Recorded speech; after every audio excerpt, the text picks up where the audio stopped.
Hey, it's Tiki Barber with 2 words any business owner wants to hear: extra income.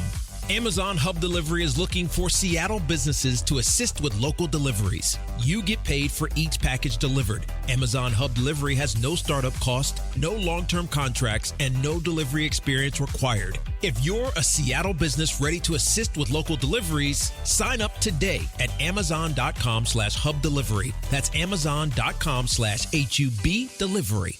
This episode is brought to you by Progressive Insurance. Whether you love true crime or comedy, celebrity interviews or news, you call the shots on what's in your podcast queue. And guess what? Now you can call them on your auto insurance too with the Name Your Price tool from Progressive. It works just the way it sounds. You tell Progressive how much you want to pay for car insurance, and they'll show you coverage options that fit your budget. Get your quote today at Progressive.com to join the over 28 million drivers who trust Progressive. Progressive Casualty Insurance Company and Affiliates. Price and coverage match limited by state law. You don't just live in your home. You live in your neighborhood as well. So when you're shopping for a home, you want to know as much about the area around it as possible. Luckily, Homes.com has got you covered. Each listing features a comprehensive neighborhood guide from local experts. Everything you'd ever want to know about a neighborhood, including the number of homes for sale, transportation, local amenities, cultural attractions, unique qualities, and even things like median lot size and a noise score. Homes.com. We've done your homework. It's time to dust off your glove, grab your bat, and hit the road for some baseball. But before you head to the game, make sure your ride is in top shape. At Axton Automotive, our skilled mechanics ensure your vehicle is running smoothly so you can focus on cheering for your team. Don't strike out this spring. Get your car ready for baseball season. Visit AxtonAutomotive.com or call 360-685-7976. What's up? It's your boy, The Ted Smith from The Men's Room. And did you know I have a podcast? Well, I do. The Podcast. New episodes uploaded every Wednesday on the Odyssey app.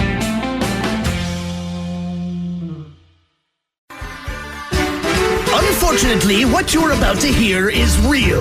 The members of this radio program are simply not that bright, or what some people would call educated. They are merely stupid. They're not trying to offend anyone on purpose. And all have played doctors on TV.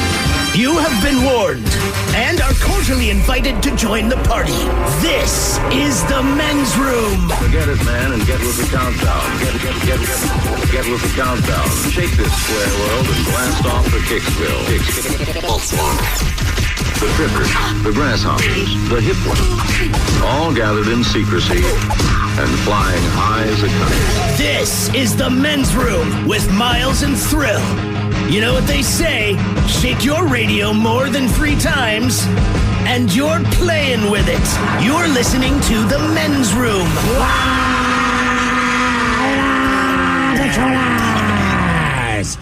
And away we go. Welcome to season 19, episode number 4,137.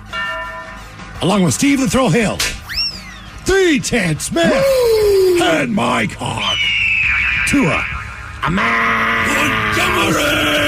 2 are in the Men's Room.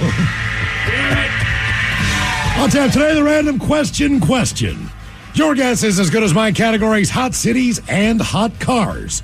We will play Profile This, plus headlines, a Men's Room shot of the day, fun listener emails, and everyone's favorite, TV Time with Ted. Clack, clack. All right, here we go. A man who Googled driving shortcut ends up stuck on a mountain peak. Meanwhile, when you can pull a Cadillac with your eyelids, you are a freak. Brits warned to stop drinking beer during the heat or their tallywhacker won't work. Virginia man gets run over by a car, but he was definitely being a jerk. And a man struggles to understand the whole concept behind a bus stop. That is all coming on today's very special episode of The Men's Room. And now, here's the question. Hola, bitches. Good day to you and yours. All right, I admit that most of what I know about comedian Leslie Jones is based on her time on Saturday Night Live. However, I always found her hysterical, someone that I would like. But Leslie Jones would not like me. You see, she's really strict about people not peeing in her pool. So strict that you have to sign paperwork before she will let you in, and she adds that she swears she can tell when someone has peed in her pool. So that eliminates my invite. But I get it. People don't generally enjoy sharing bodily fluids with other people. Most people. There are exceptions, of course. Actress Kristen Bell. She says she knew her husband, Dax Shepard, wanted to sleep with her. When she took gum out of her mouth, he grabbed it and then popped it in his mouth and started chewing. I would have thought she would have said, he looked at me. Yeah. But no, it was the gum chewing to let her know that. Now, call me old-fashioned, but my wife knew I wanted to sleep with her when I told her that I wanted to sleep with her. And I used more graphic imagery, but it was understood, and it worked out. And it's important that people understand your intentions, you see, particularly when you're being somewhat intimate. A man in Algeria, he's trying to spread peace and positivity. So he started hugging random people on the street for his video blog. Yeah, he was just sentenced to 2 months in jail for hugging random people on the street. Now, these are just some of the stories we've come across, stories we'd like to share with you in the form of our random question, and this is how it works. You call us, we'll ask you a question that's completely random. And after you share your story, we will share with you the news story that inspired said question. Be part of the big show, the Random Question. Call 206-803-ROCK. Like the Men's Room on Facebook, follow us on Twitter and Instagram at Men's Room Live, and send those emails to the Men's Room at KISW.com. Hey, it's Tiki Barber with 2 words any business owner wants to hear: extra income. Amazon Hub Delivery is looking for Seattle businesses to assist with local deliveries. You get paid for each package delivered. Amazon Hub Delivery has no startup cost, no long-term contracts, and no delivery experience required. If you're a Seattle business ready to assist with local deliveries, sign up today at Amazon.com/Hub Delivery. That's Amazon.com/HUB Delivery. Selling a little or a lot?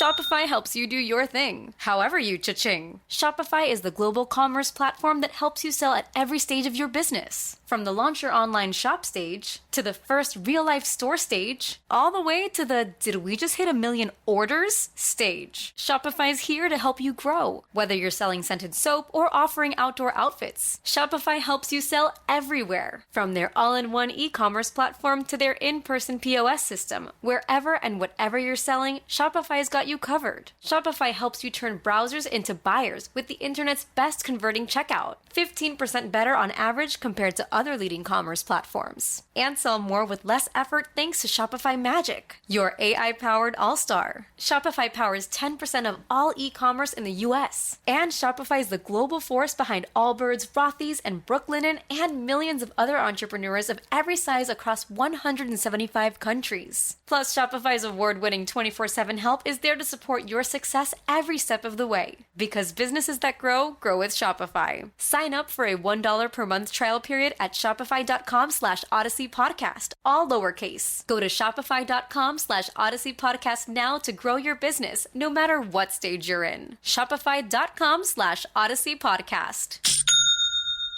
This episode is brought to you by Progressive Insurance. Whether you love true crime or comedy, celebrity interviews or news, you call the shots on what's in your podcast queue. And guess what? Now you can call them on your auto insurance too with the Name Your Price tool from Progressive.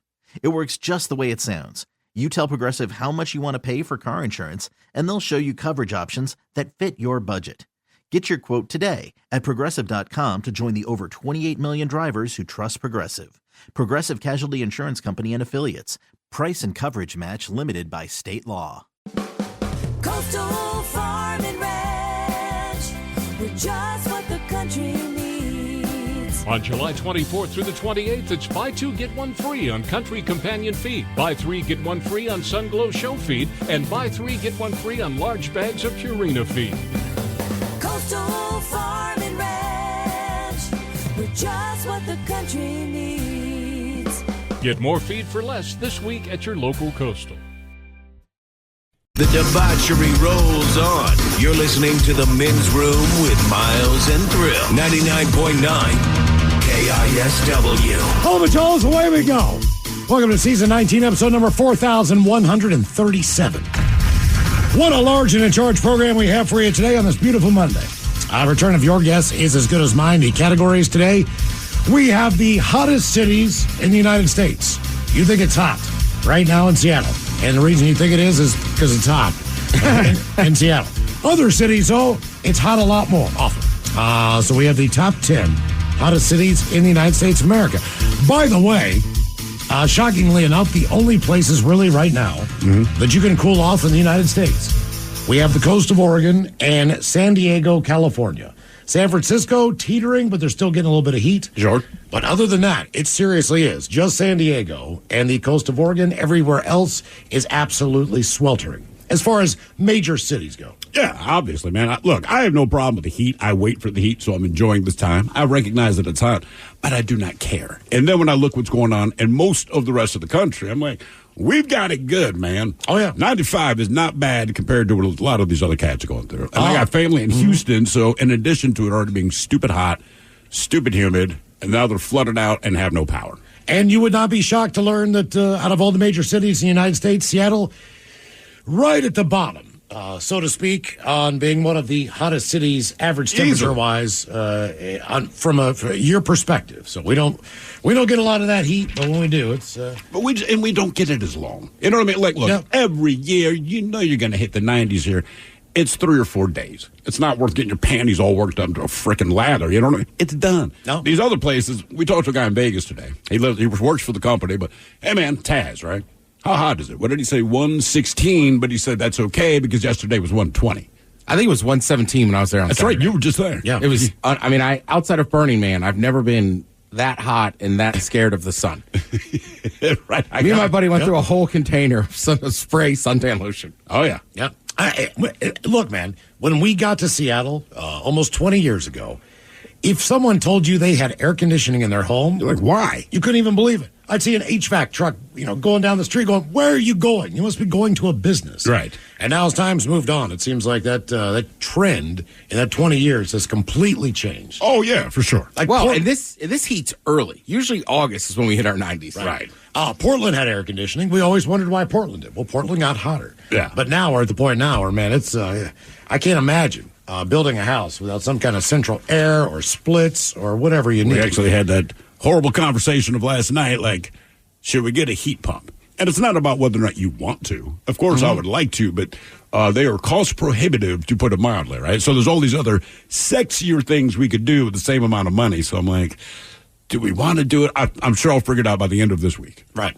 And then we have for you the 10 best-selling car brands in the United States. All right. These are the ones that sell the most per volume. It used to be, when I was growing up, as far as the number of cars, and there were a lot more individual brands at that point in time. Like Pontiac. Like, Chevrolet would make, 7 different things that were all basically the same. Yeah. A Mercury was a Ford. They just had a different name for it. I grew up with just Mercuries. But you could identify those cars. You knew exactly what they were. You knew what their counter car was with different names attached to them.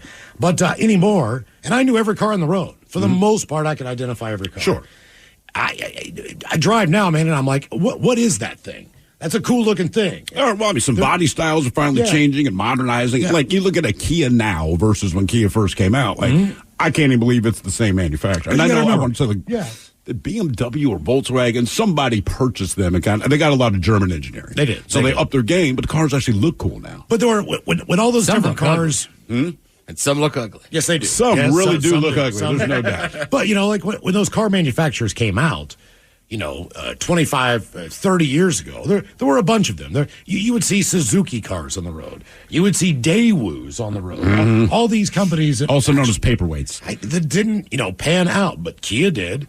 And Hyundai did, and a lot of these car companies that, were, third-tier, second-tier car companies are now some of the best-selling cars in America. Yep. Reliable, 100,000-mile warranties, all the things and bells. So, in other words, the car landscape has changed in the United States a lot. So we have the top 10 best-selling car brands in the U.S. So those are your choices coming up with your guess is as good as mine. Some updated locations, by the way. Hopefully you got a chance to try the Men's Room IPA from Black Raven over the 4th of July weekend. I did, Miles. We had some on the 4th. Did you really?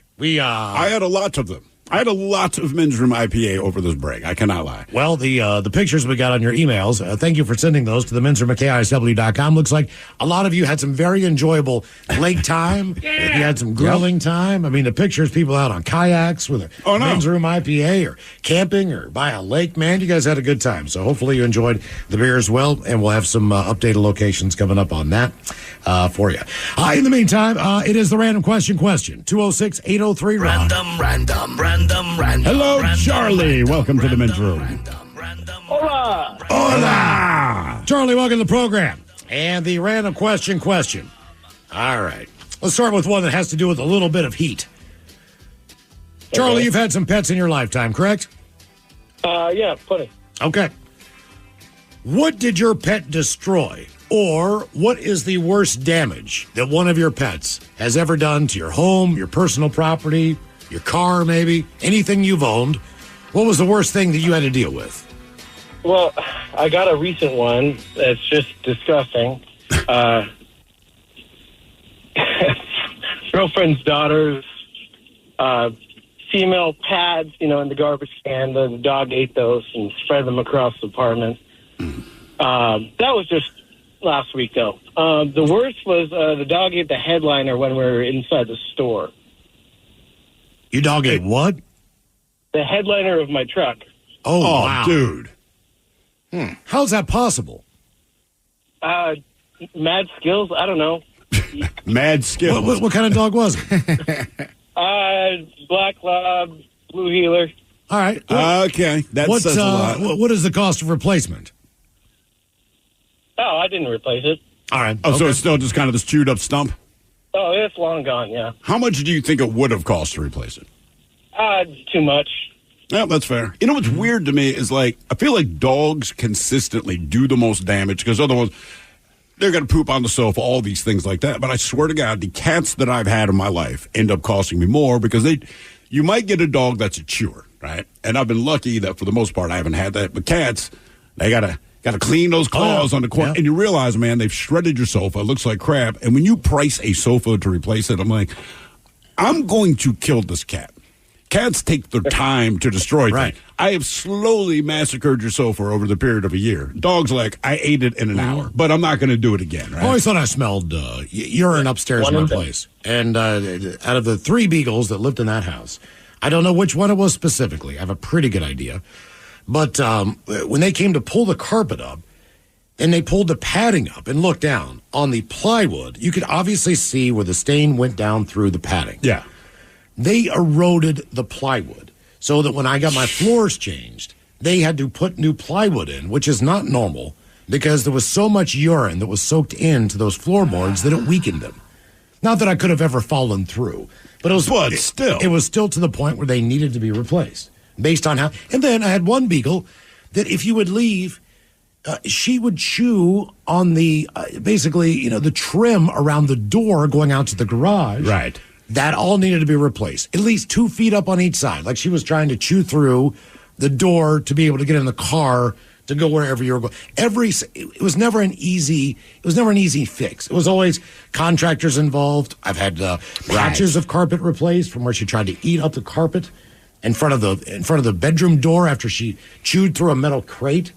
See, I will say I have not needed a contractor for anything that the pets have done. And as far as my dog goes, the only thing that has to be replaced as a result of her, and I find it funny, are my wife's pants and underwear, because whatever's going down in her business district there, the dog's out about chewing the crotch out. Yeah. It is pants, it's pajama pants, it's underwear, it's sweatpants. And I'm like, look, man, if we're going to go out and you put on your quote-unquote fancy stuff, please hang that back up. Right. But right now, your $20 pair of jeans from Target, I don't care so much that she's chewing up kind of funny, but I cannot explain how many more pairs of pants and underwear my wife has purchased since we've gotten this dog. Yep. Just because she eats the freaking crotch. I mean, my dog growing up, of them. Tigger, he was smart in the fact that he would chew on shoes, right? Yeah. So then you'd be very strict, don't leave shoes out if you're leaving them in the house and alone.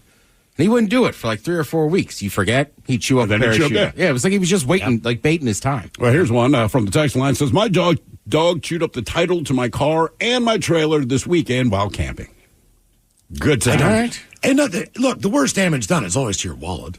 Oh, for sure. I mean, you got to replace this, get rid of this stink. Whether they ate something on a walk, they got into the trash, they got into something at home, it was always just something that went down their throat, or maybe didn't, or whatever the deal was. But you'd see it in the end. But I mean, as far as the cleanup in the interior of the home, that's why I was like, man, it's not that I don't mind a carpeted bedroom or some room that has carpet. You cannot have one if you have the dogs that I did.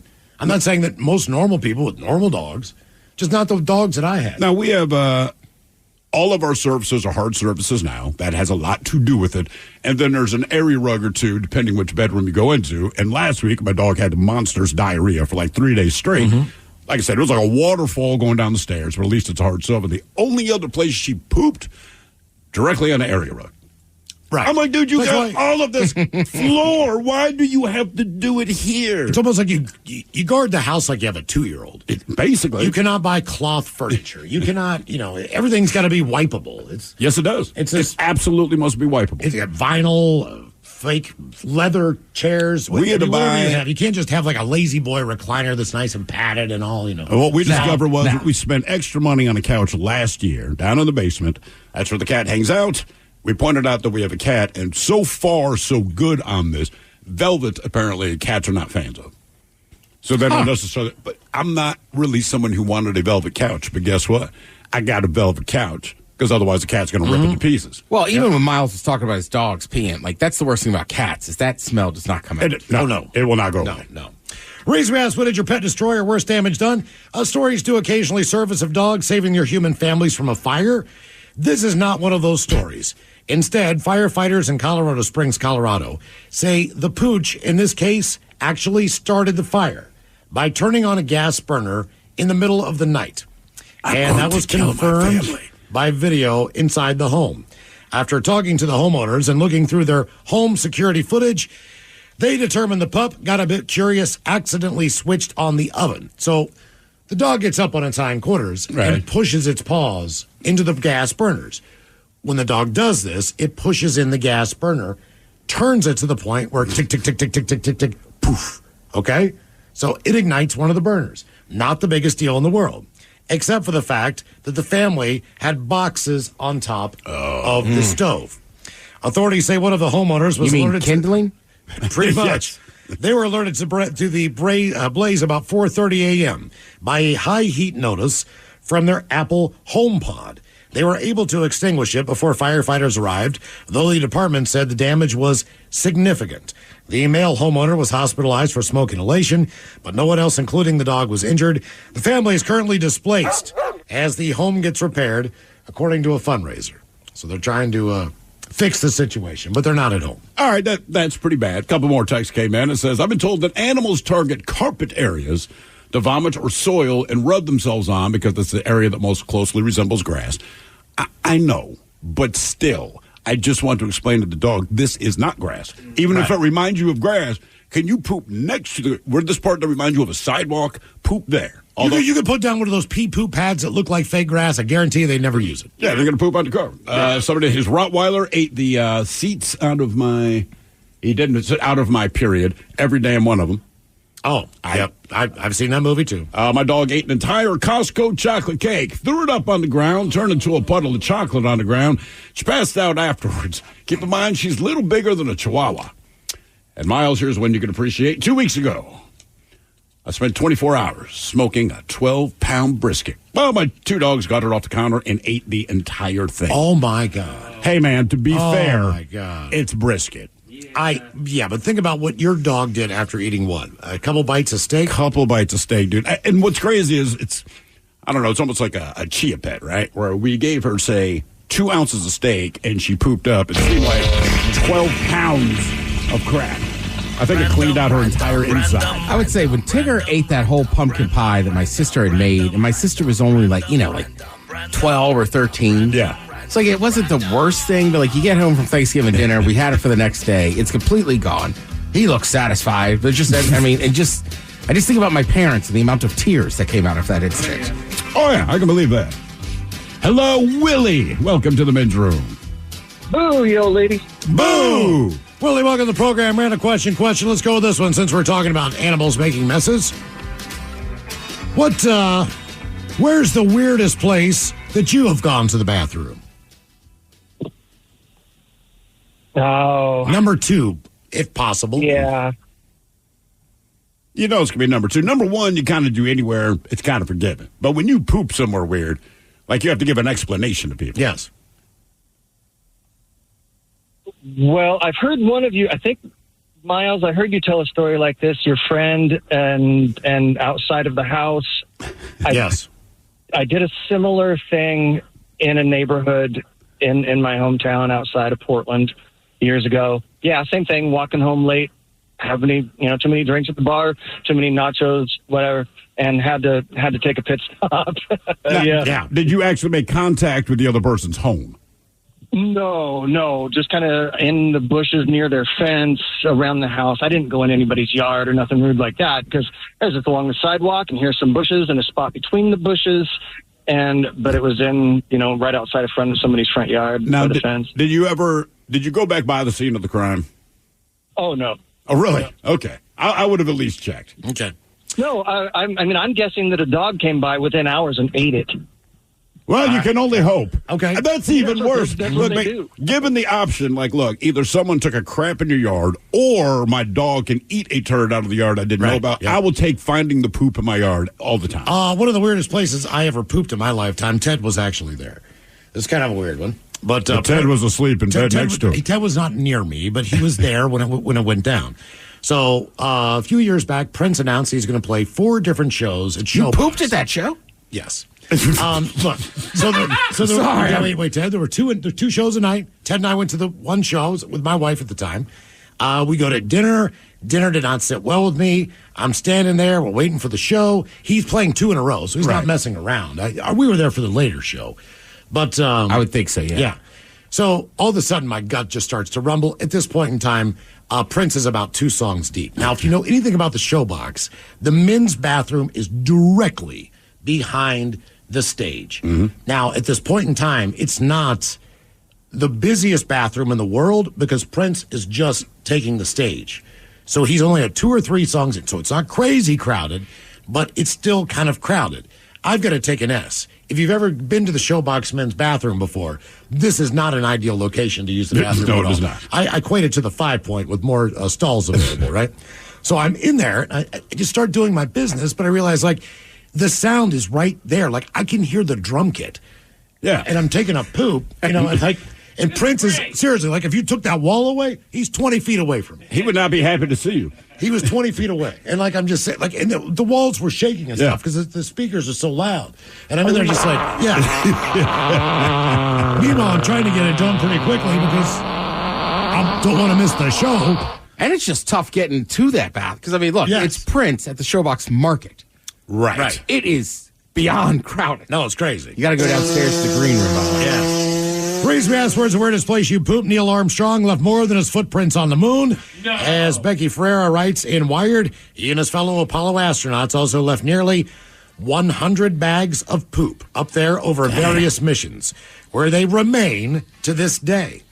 For one thing, this raises the prospect of humans contaminating the extraterrestrial world with their fecal matter. Mm-hmm. For another, it illustrates a easy-to-overlook problem that still exists as we humans ramp up our plans for moon expeditions. That's right, there are still over 100 bags of poop on the moon from the Apollo astronauts. What are they expecting them to do?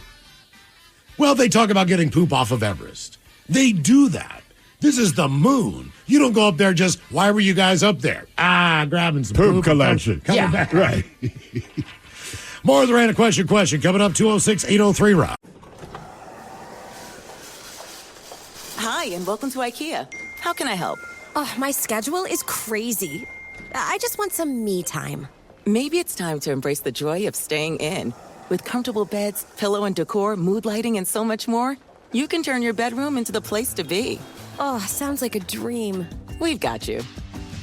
Visit us in-store or at IKEA-USA.com/sleep to create your dream bedroom today.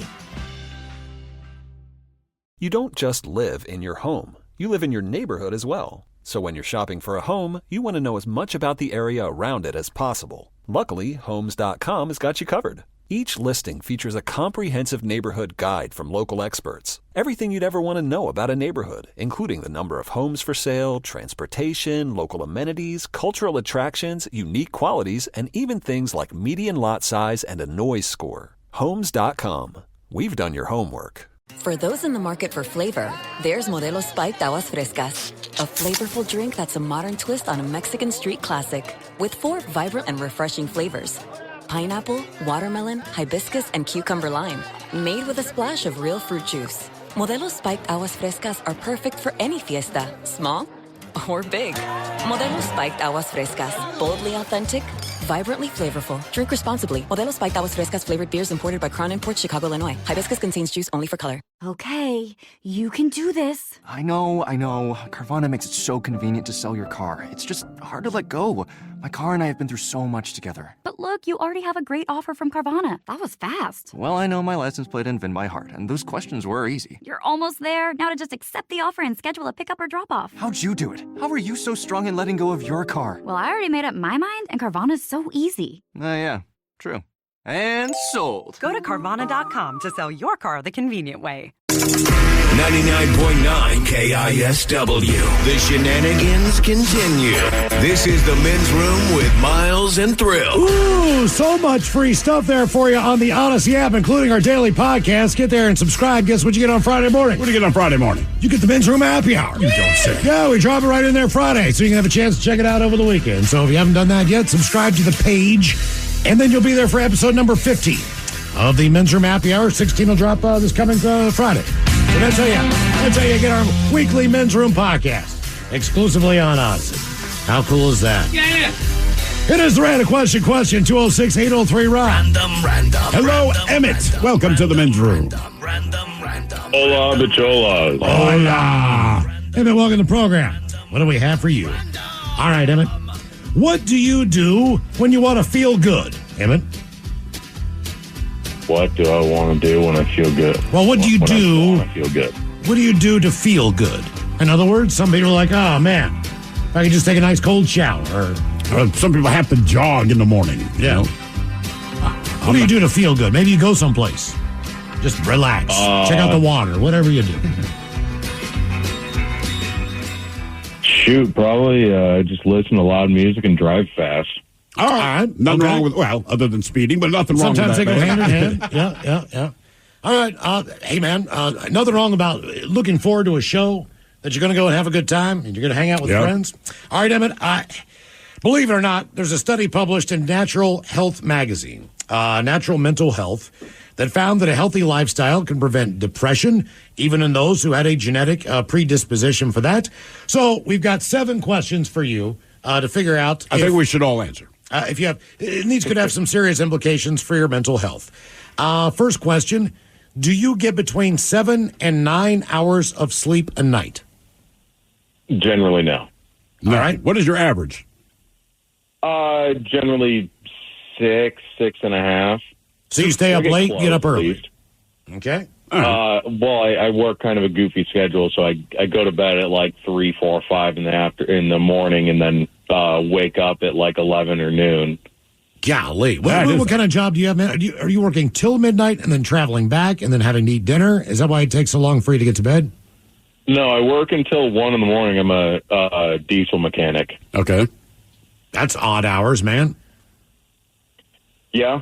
I can't imagine turning a gear at 12:30 like, oh, yeah, I'm almost done with this project. Well, yeah, that affects your sleep schedule. I definitely get between 7 and 9. I try to. I get about 7 because I go to bed, unless I'm like binging some show, I try to go to bed by 1 a.m., and typically I'll stay in bed until 8. So I get my 7 right All right. Okay, Ted? I'm in there for that long, but I'm not positive I'm getting the best sleep. I gotta go do a sleep study. Mike, you go between 7 and 9.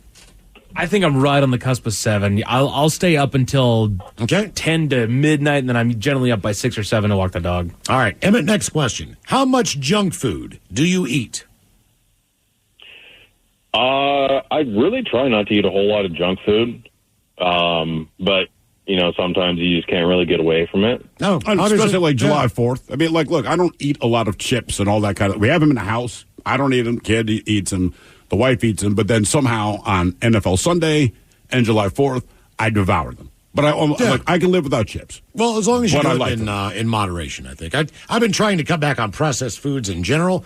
It is not the easiest thing to do, but because you don't realize how many things are processed. Yeah. But I've been trying to do that. But man, I'm a sucker for a bowl of ice cream at night or a cookie or Cinnamon Toast Crunch. I try to have That's my downfall. That is probably the worst thing I put in my body is Cinnamon Toast Crunch. And I can blow off we always have cookies, there's pretzels, there's chips, there's all this crap for the kids. They have like what are the nice ice cream cones over in Lakes? Drumsticks. Drumsticks. They got those Ooh. things going on. Oh, dude, trust me. I'm aware of them. The problem is, I know if I break the seal on the drumsticks, I'll eat the box. So I just don't eat them. All right, next thing. See, and again, I'm the opposite. Really? Like, I have ice cream that could sit in my freezer for a while. My problem is, unlike you, I will sit there and be like, well, we got chips. We should eat them. It's nighttime. Right. So I'm saying, like, it's not that I'm being healthy. I'm just like, I like salty. All right, so these are 7 habits that can cut the risk of depression in half. All right, next one, Emmett. Do you make time for friends and family? Do you hang out with friends a lot? Yeah. Okay. I mean, I live with 4 of my best friends, so. All right. Well, that helps. Believe it or That not, helps. they say that is the most protective thing you can do against recurrent depressive disorder. I can believe that. So it says depression or happiness, that doesn't come from within, it also comes from with, is the way they describe that. All right, next one. Do you exercise regularly? I try to, but my back has been absolutely killing me lately, so I've been trying to deal with that, and then I'm going to get back into it. What kind of exercises are you doing? Like, look, I'm not a big exercise guy, but for the last 2 months, maybe, me and a couple of buddies were doing our push-up challenge. So every day, I'm doing 2 sets of push-ups, and it's not a ton of exercise, but for me, that I might as well have a gym membership. I do kind of like a lot of lower body and back, and I try to stay away from cardio. Like, I still end up doing some of it just because you need to do some cardio. Sure. I mean, even though I hate it because I'm fat. I was going to say, but you have at least a little more of a physical job than most people. Oh, for sure. Okay. Yeah, it does help. 7 habits that can cut the risk of depression in half. Next one. How many hours a day do you sit at a desk?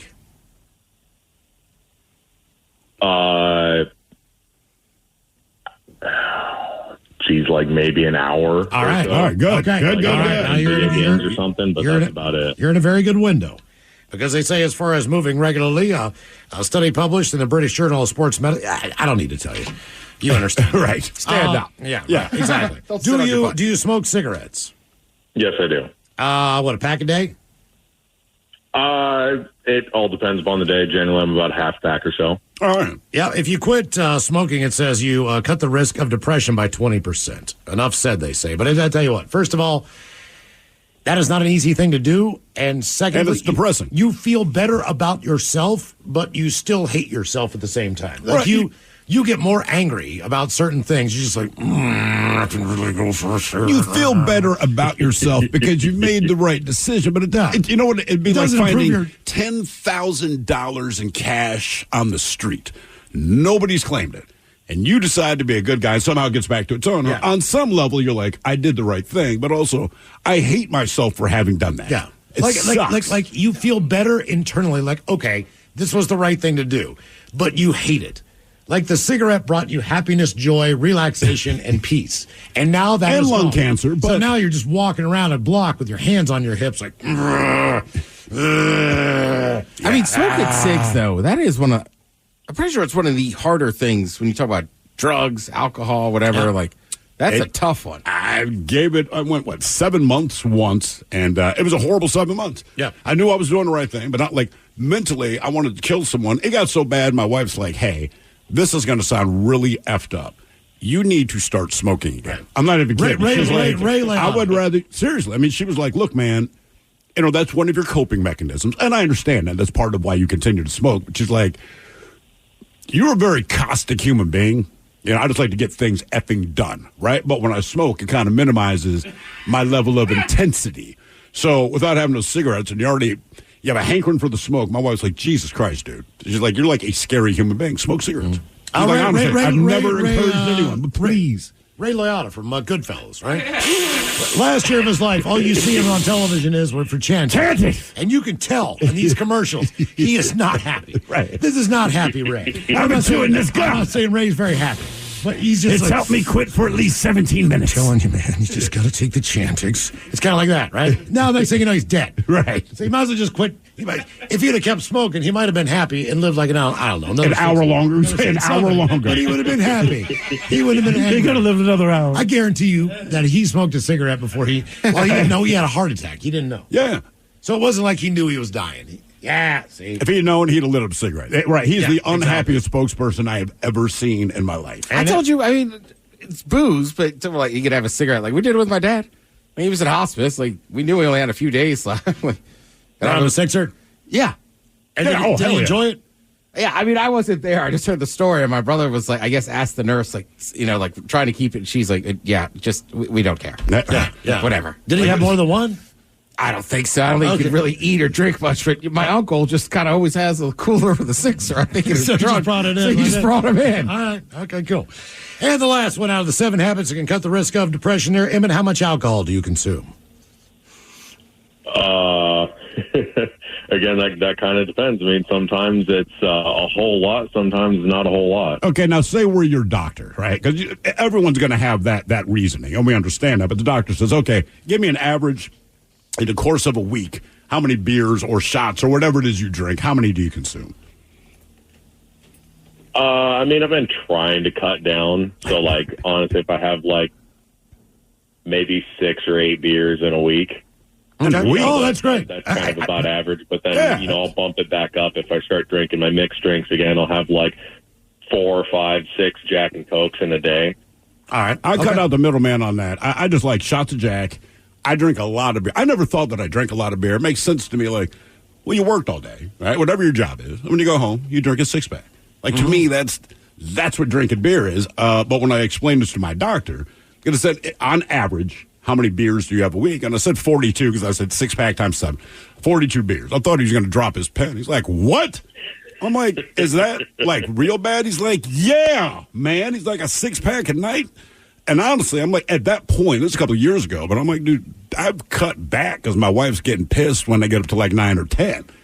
I really do not view it as bad. I'm not getting pissed drunk, but he explained that's bad. I drink about 1 beer a night. 1 beer a night? 1 beer a night, and then, 3 or 4 shots. Probably. So it's not like I'm doing myself any favors. I cut down calories. But I do like it. It's not that I don't like, man, I get a men's room IPA at Petoskey's all the time in Fremont, but I also get a Jameson. And then, while I'm sipping on the beer, do you want another Jameson? Like, okay.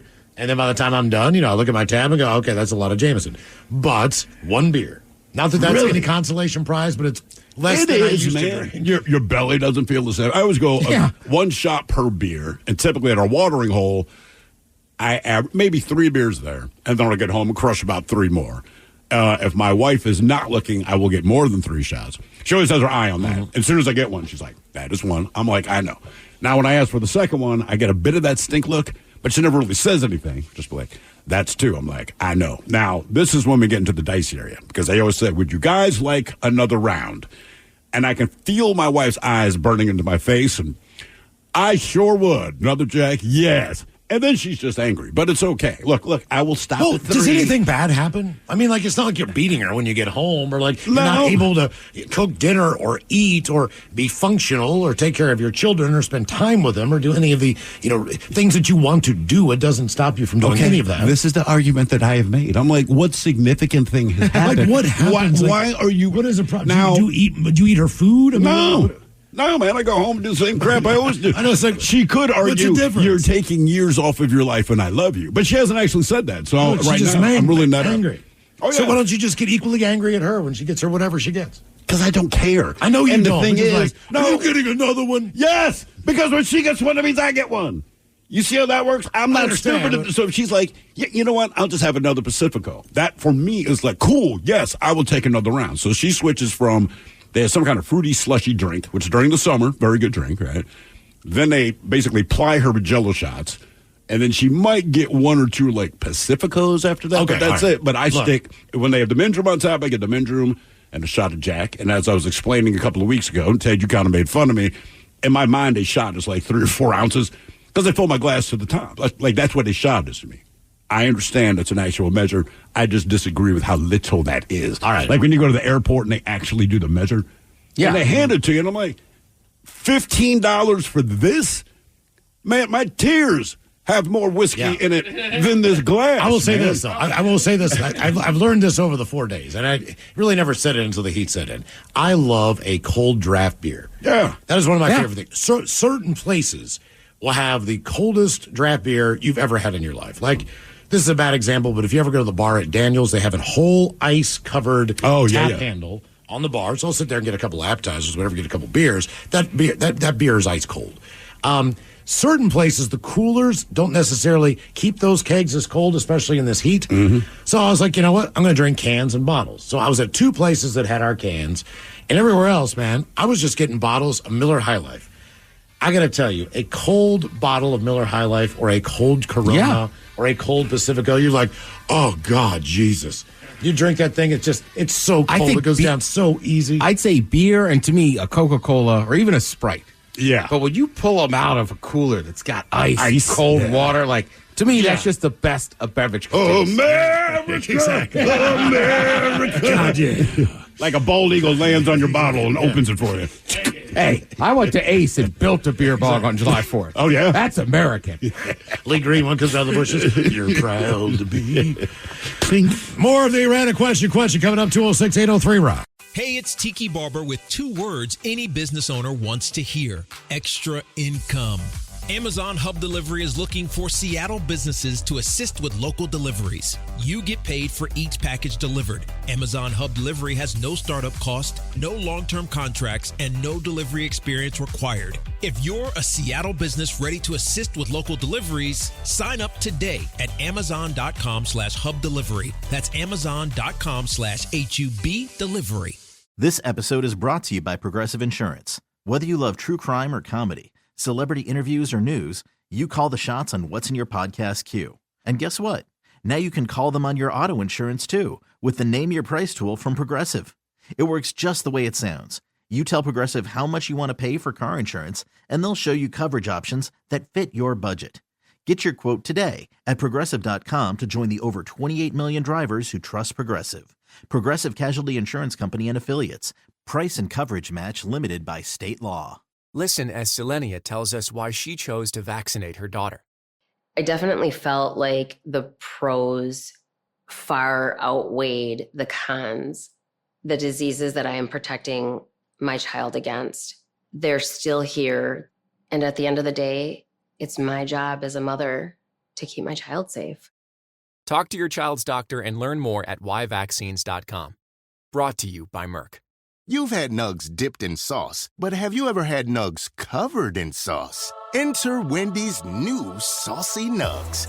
7 saucy ways to enjoy the nugs you love, with flavors from buffalo to honey barbecue, garlic parm to spicy ghost pepper. No matter what flavor you're craving, Wendy's has you covered. With nugs covered in sauce.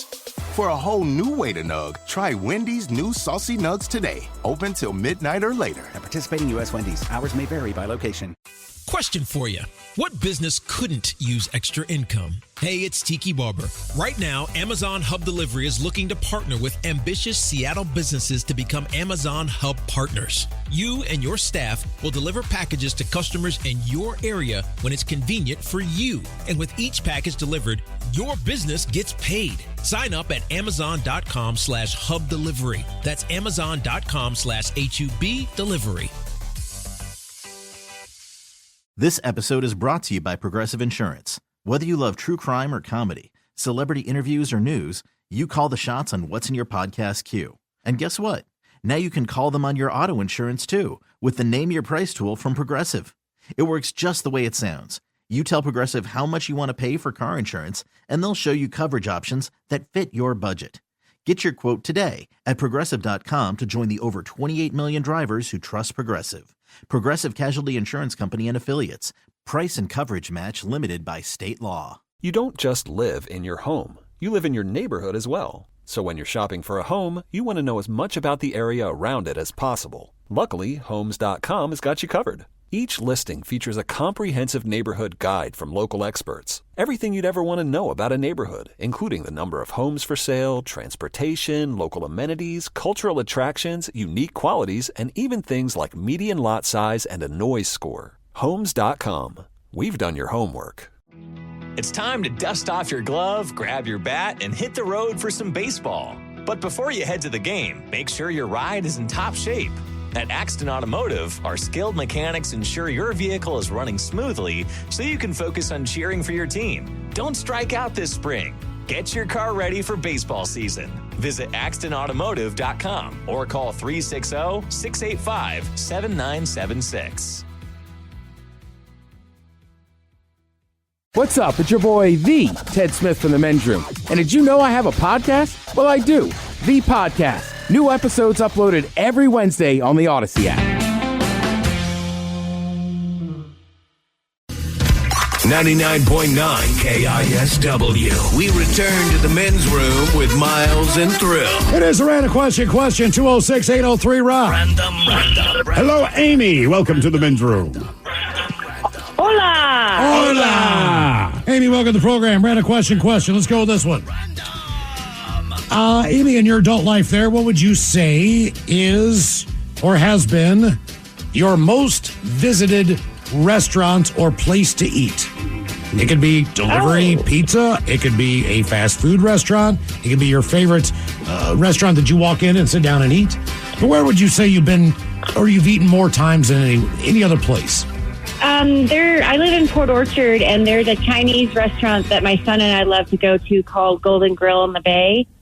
And they have the best wonton soup ever, and we go there all the time. How much is all the time? More than once a week?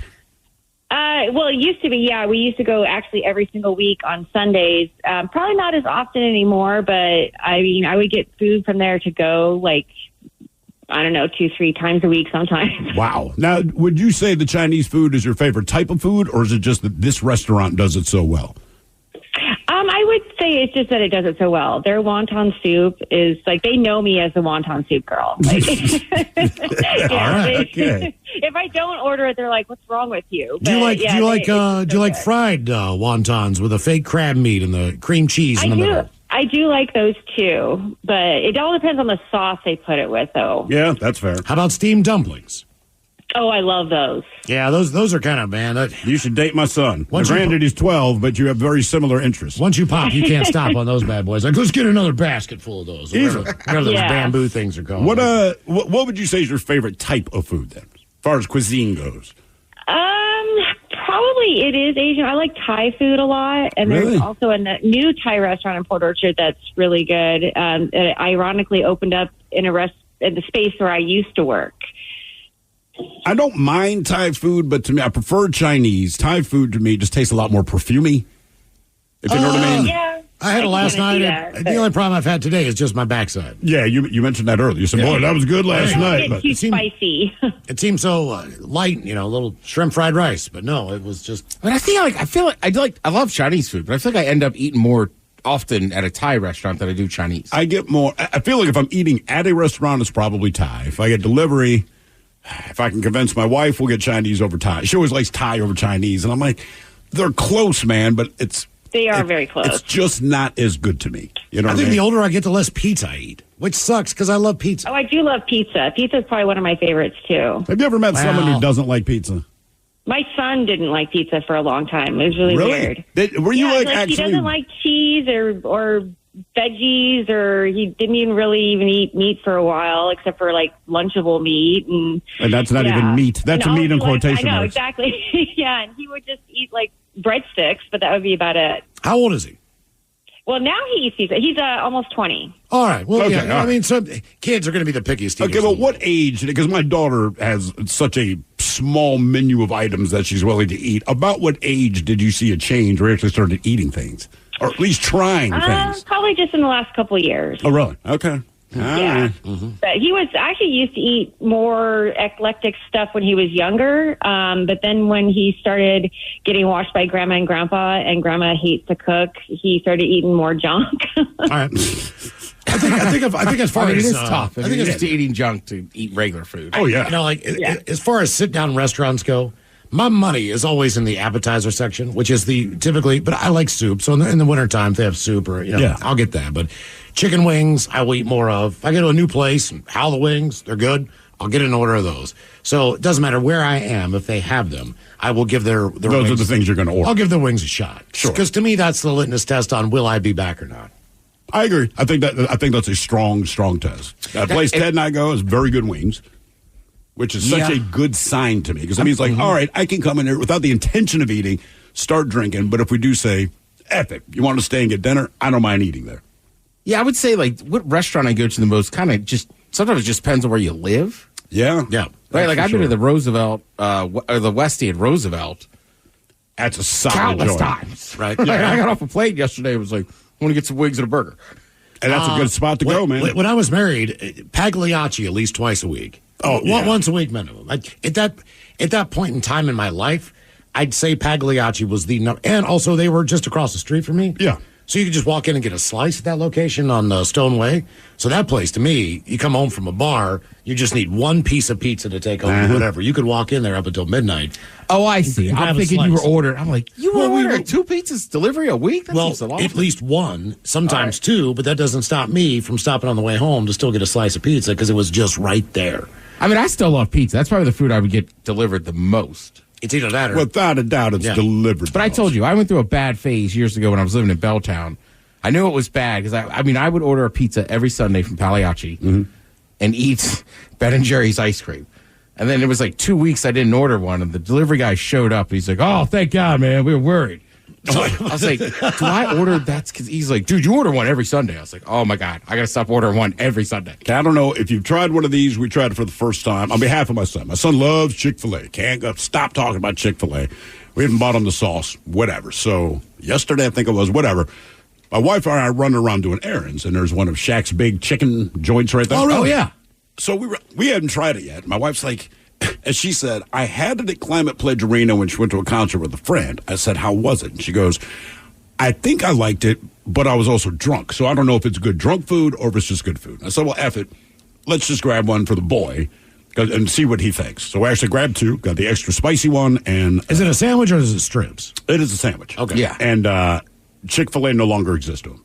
I'm telling you, man, Shaq's big chicken, that sandwich was It's great. You should get in the Shaq shoes then and save some money.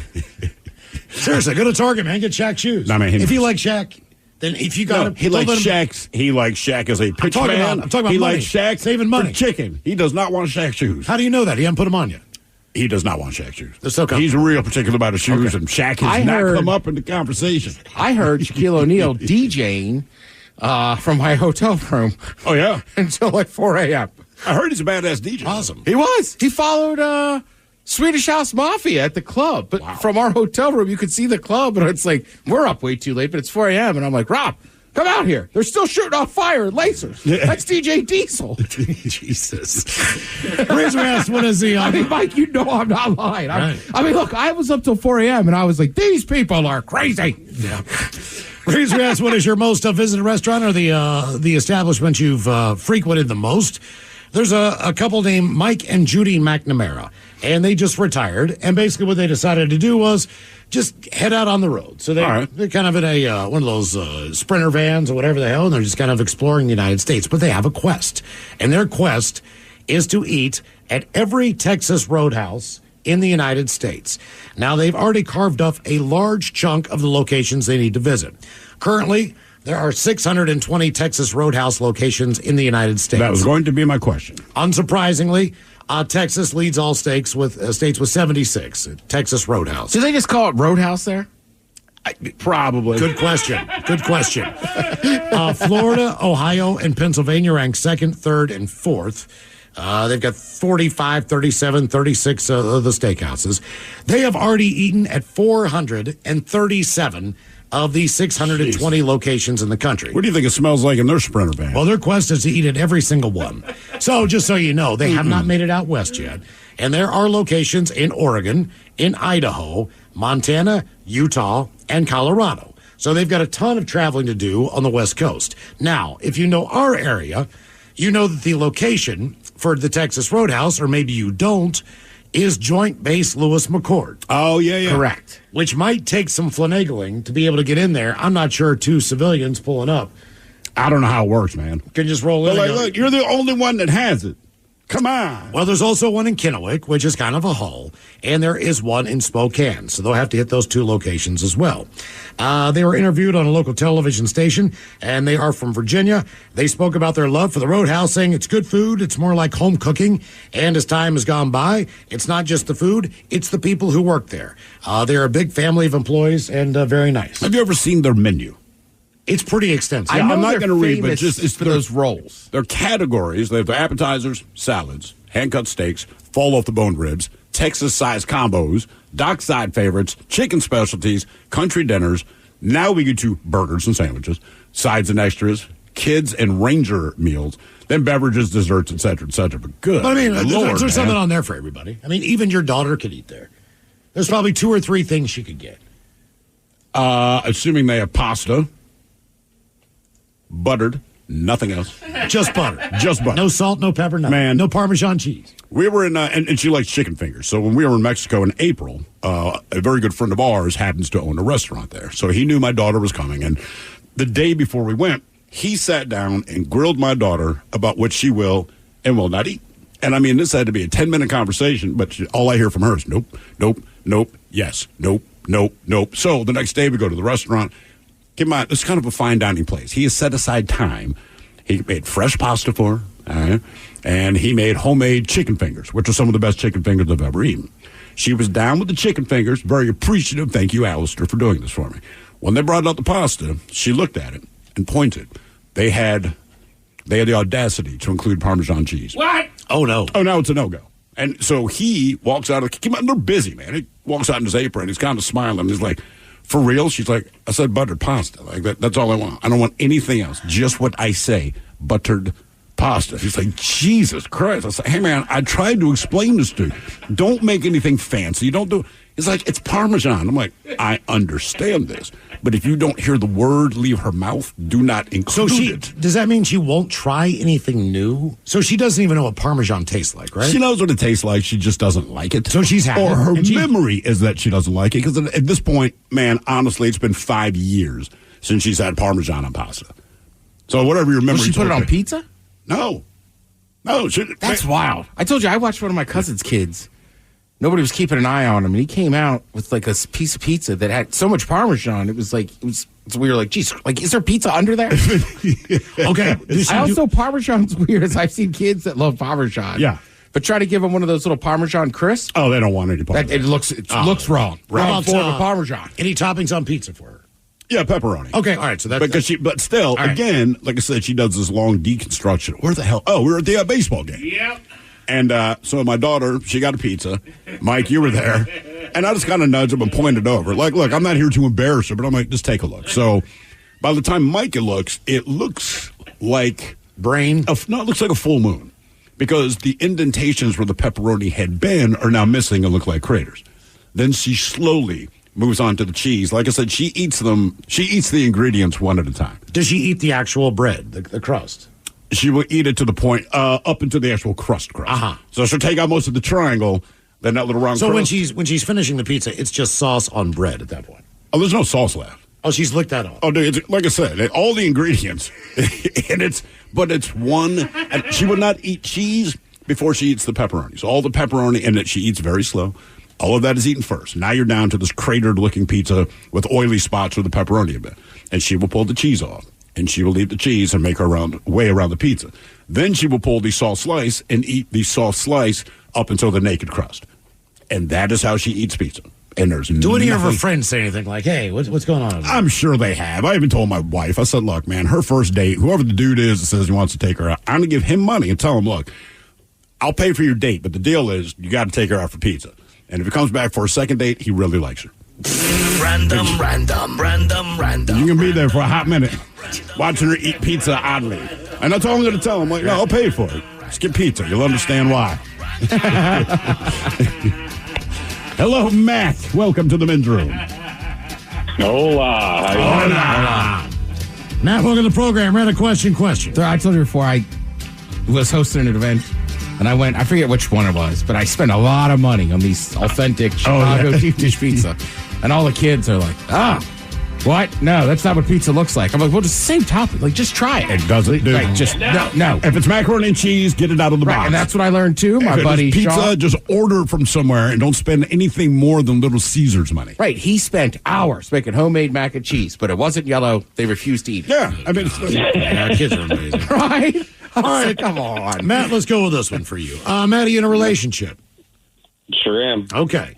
What do you say that either drives your partner nuts, or what do they say that drives you crazy? What is either one thing that you say that you can see just a trigger happens, or just like stop using that phrase, or what do they do that makes you feel the same way? What's the one that drives me nuts? And she says, it is what it is. I hate that saying. Now, do you hate it because she always says it, or do you hate it in the context that she chooses to use it? Both. It's one of those sayings where you just give up. It's a saying that's like, I give up. It is what it is. I usually save that for. It depends. If I have to deal with it, I do not make that saying. If it's like the kids and they have homework, a ton of homework, and they have to read this many pages of a book tonight. It is what it is, and that's just my way of saying tough. Mm-hmm. This is your problem, Matt, I've heard other people on your side that I hate that saying. I'm like, but also sometimes there's nothing else to say. Like the weather, right? We can keep talking or keep arguing about it, but just hey, it is what it is. This is how it's going. Yeah, right. But it's just that wording of it. Just so dismissive. Short little words just make your head explode. It's just one of those things that's like, crap, So what do you do that drives her crazy, other than show up from home from work? Well, I know what drives her crazy. I drink a little bit. Okay. Yeah. Hey, it is what it is.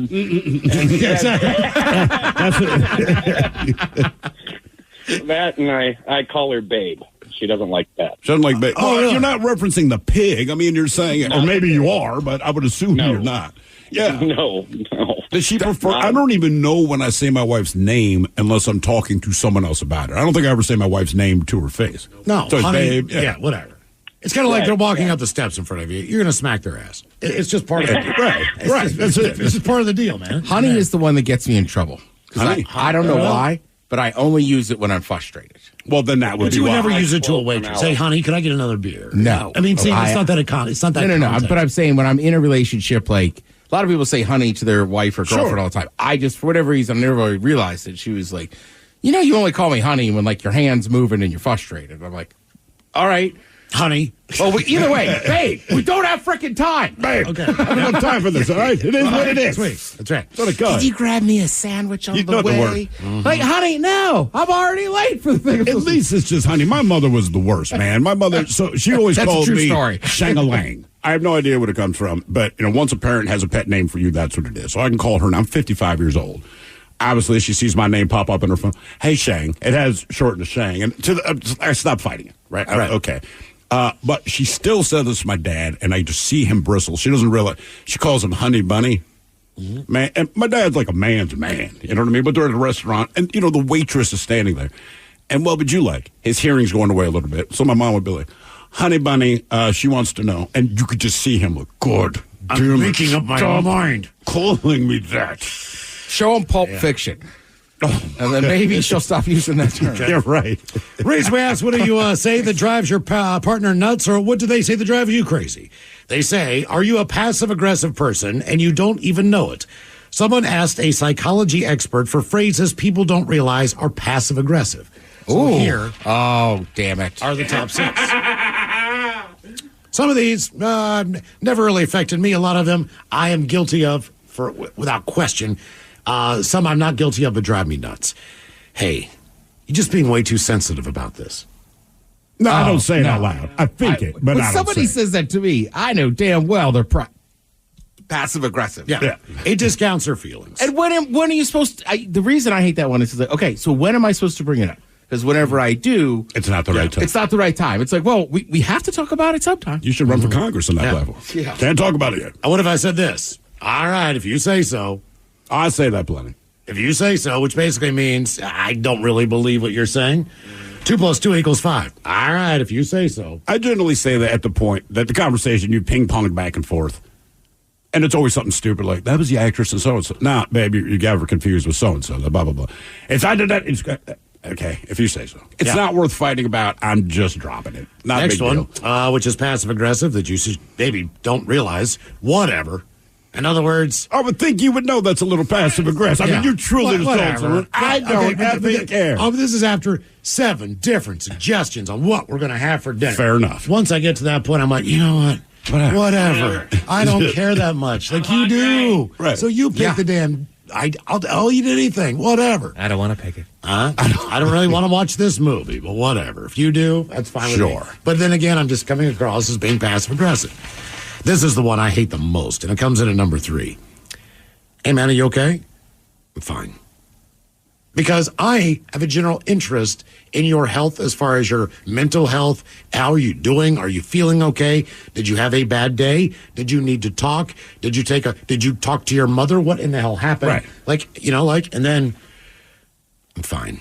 And I'm like, oh no, this is going to be hell on earth tonight. But see, it doesn't bug me because I'm taking you at your word. I'm like, okay, boom, I'm off to the next thing. It tells me that you are fighting your battle and you want to fight it on your own. I got I'm here no for problem. you. Right. But you're clearly just going through it with yourself. That's fine. I'm cracking a beer. I'm putting on music. It's all good. Yeah. I love this one. This is right in my wheelhouse. Sorry you feel that way. Jeez, that's just insulting. I love that one. Hour and a half late, coming home from golf. Hey, where have you been? You were gone all day. I'm sorry you feel that way. It's my day off. I don't care. And my favorite one is, good for you. Good for you. Good for you.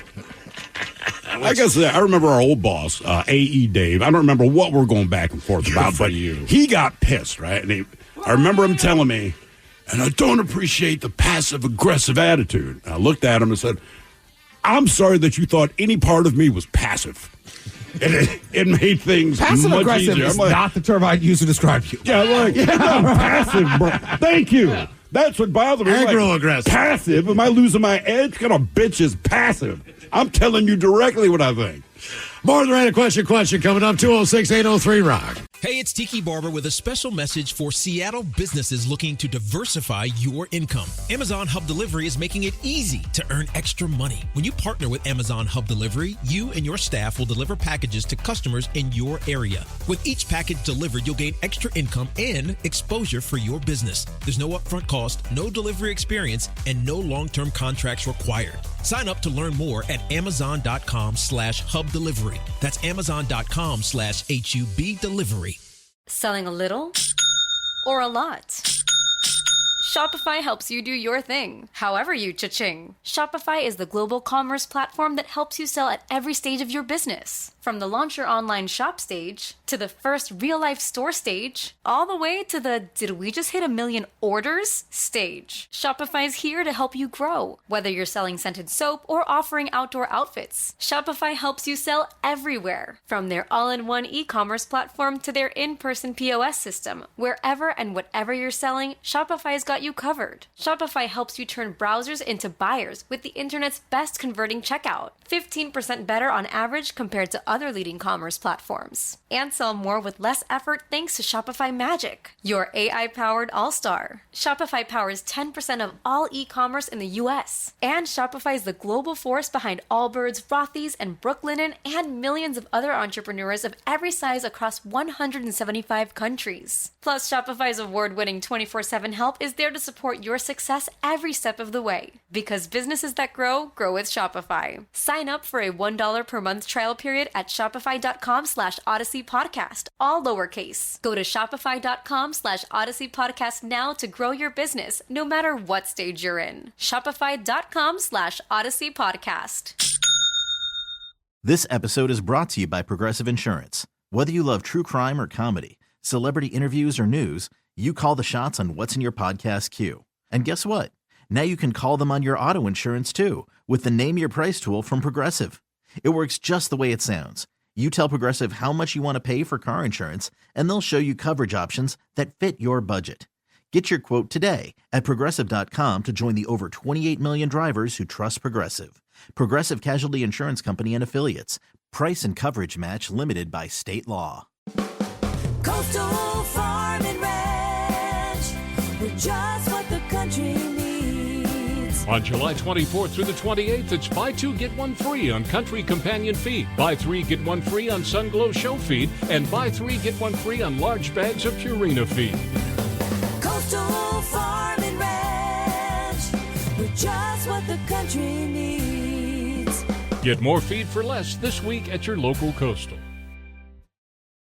99.9 KISW. The Men's Room returns with Miles and Thrill. That's kind of a little your guess is as good as mine categories. Today we have the hottest cities in the United States. Temperature-wise. Yes, temperature. Average temperature. Well, you're not wrong. And the hottest cars, in other words, the top-selling cars in the United States as of 2023. All right. Okay. The best-selling brands. That's coming up with Your Guess Is As Good As Mine. Right after emails and the random question. 206-803-ROCK. Random. Hello, Matt. Welcome to the men's room. Hola, Micholas. Hola. Matt, welcome to the program. Random question. Let's see here. Okay, let's go with this one. When did you get a little too up close and personal? When did you maybe get a little too up close and personal? Like physically, like look up close? Well, it could be that, sure. Could be an animal, could be a lot of things. You ever work with a close talker?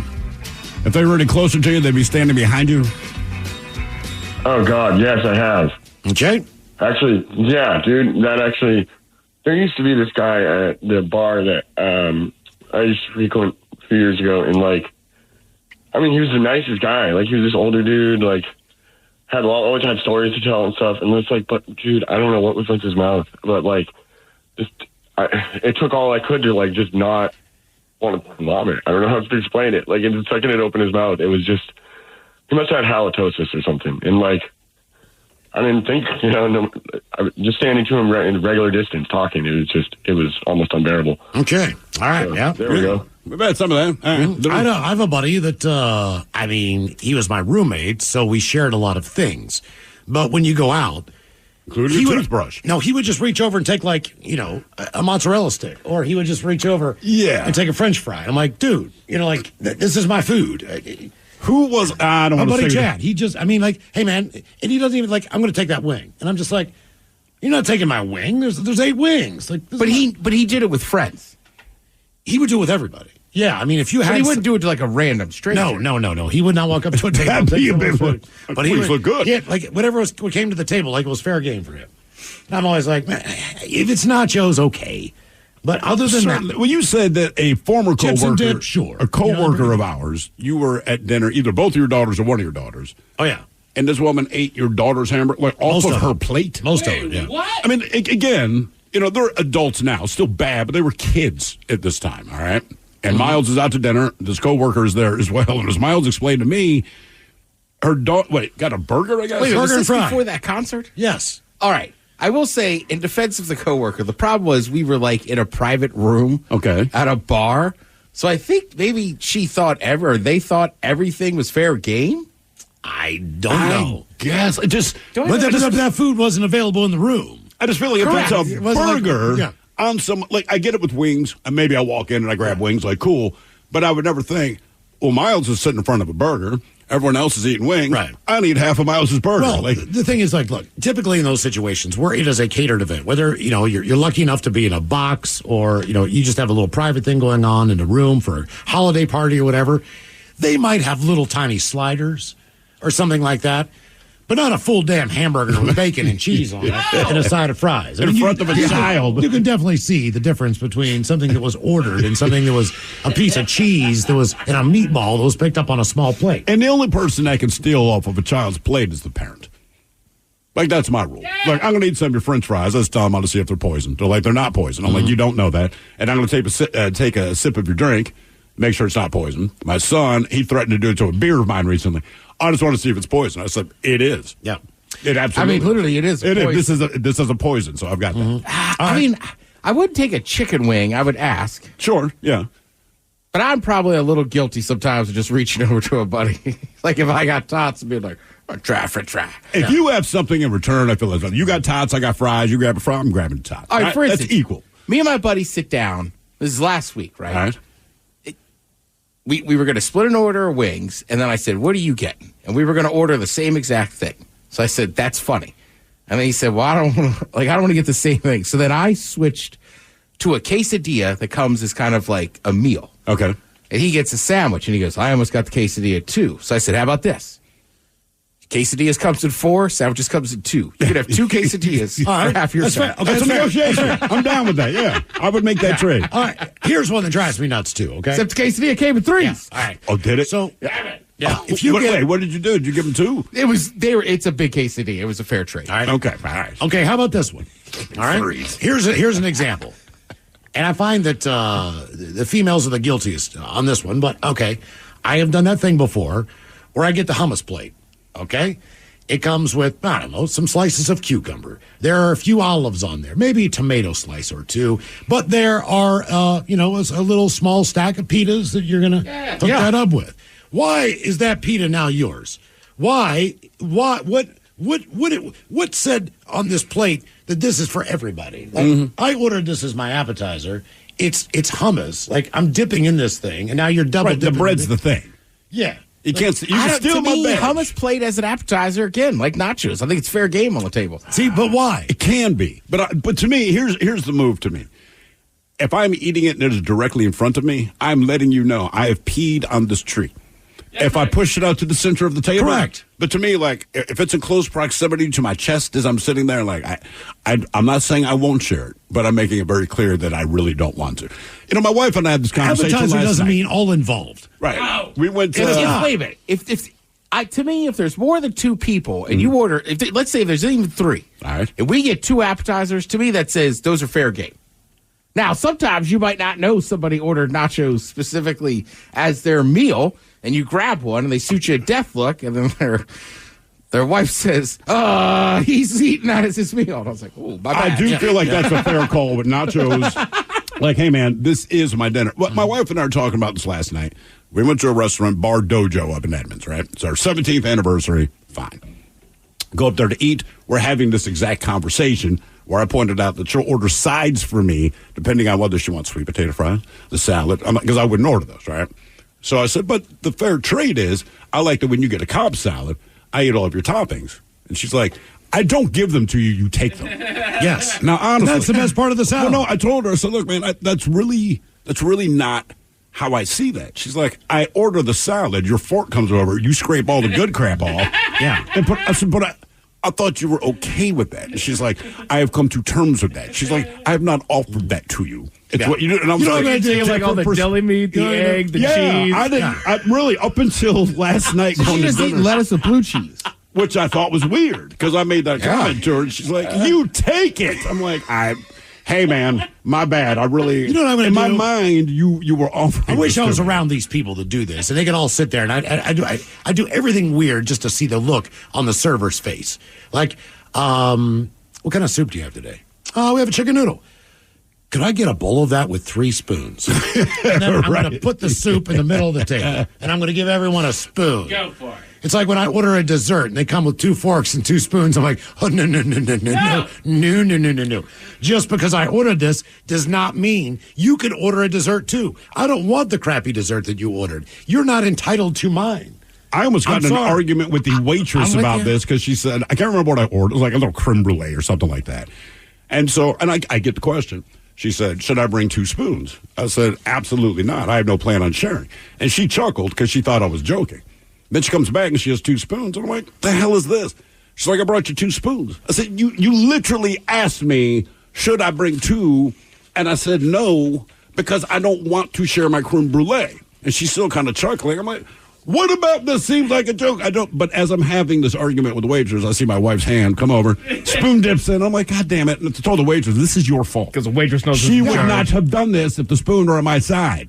The fact that you gave her, I ordered this. My wife literally just said to you, I am so full, your wife I can't eat anything else. But desserts are like appetizers. It's implied. No, there's society not. No, has it's said not. we're sharing. No, it's But not. she asked. No, it's the not. woman said you want 2 spoons. I'm like, no. Perfect Unless example. it's one for each Perfect hand. example. What is one of the greatest desserts out there right now? Ice cream. Tres leche cake. In my mind, it is the, as far as restaurants. All right, sorry. In my mind, at a restaurant, I in want my something mind, nice. it is the hot lava cake, chocolate whatever. chip cookie in a mini skillet.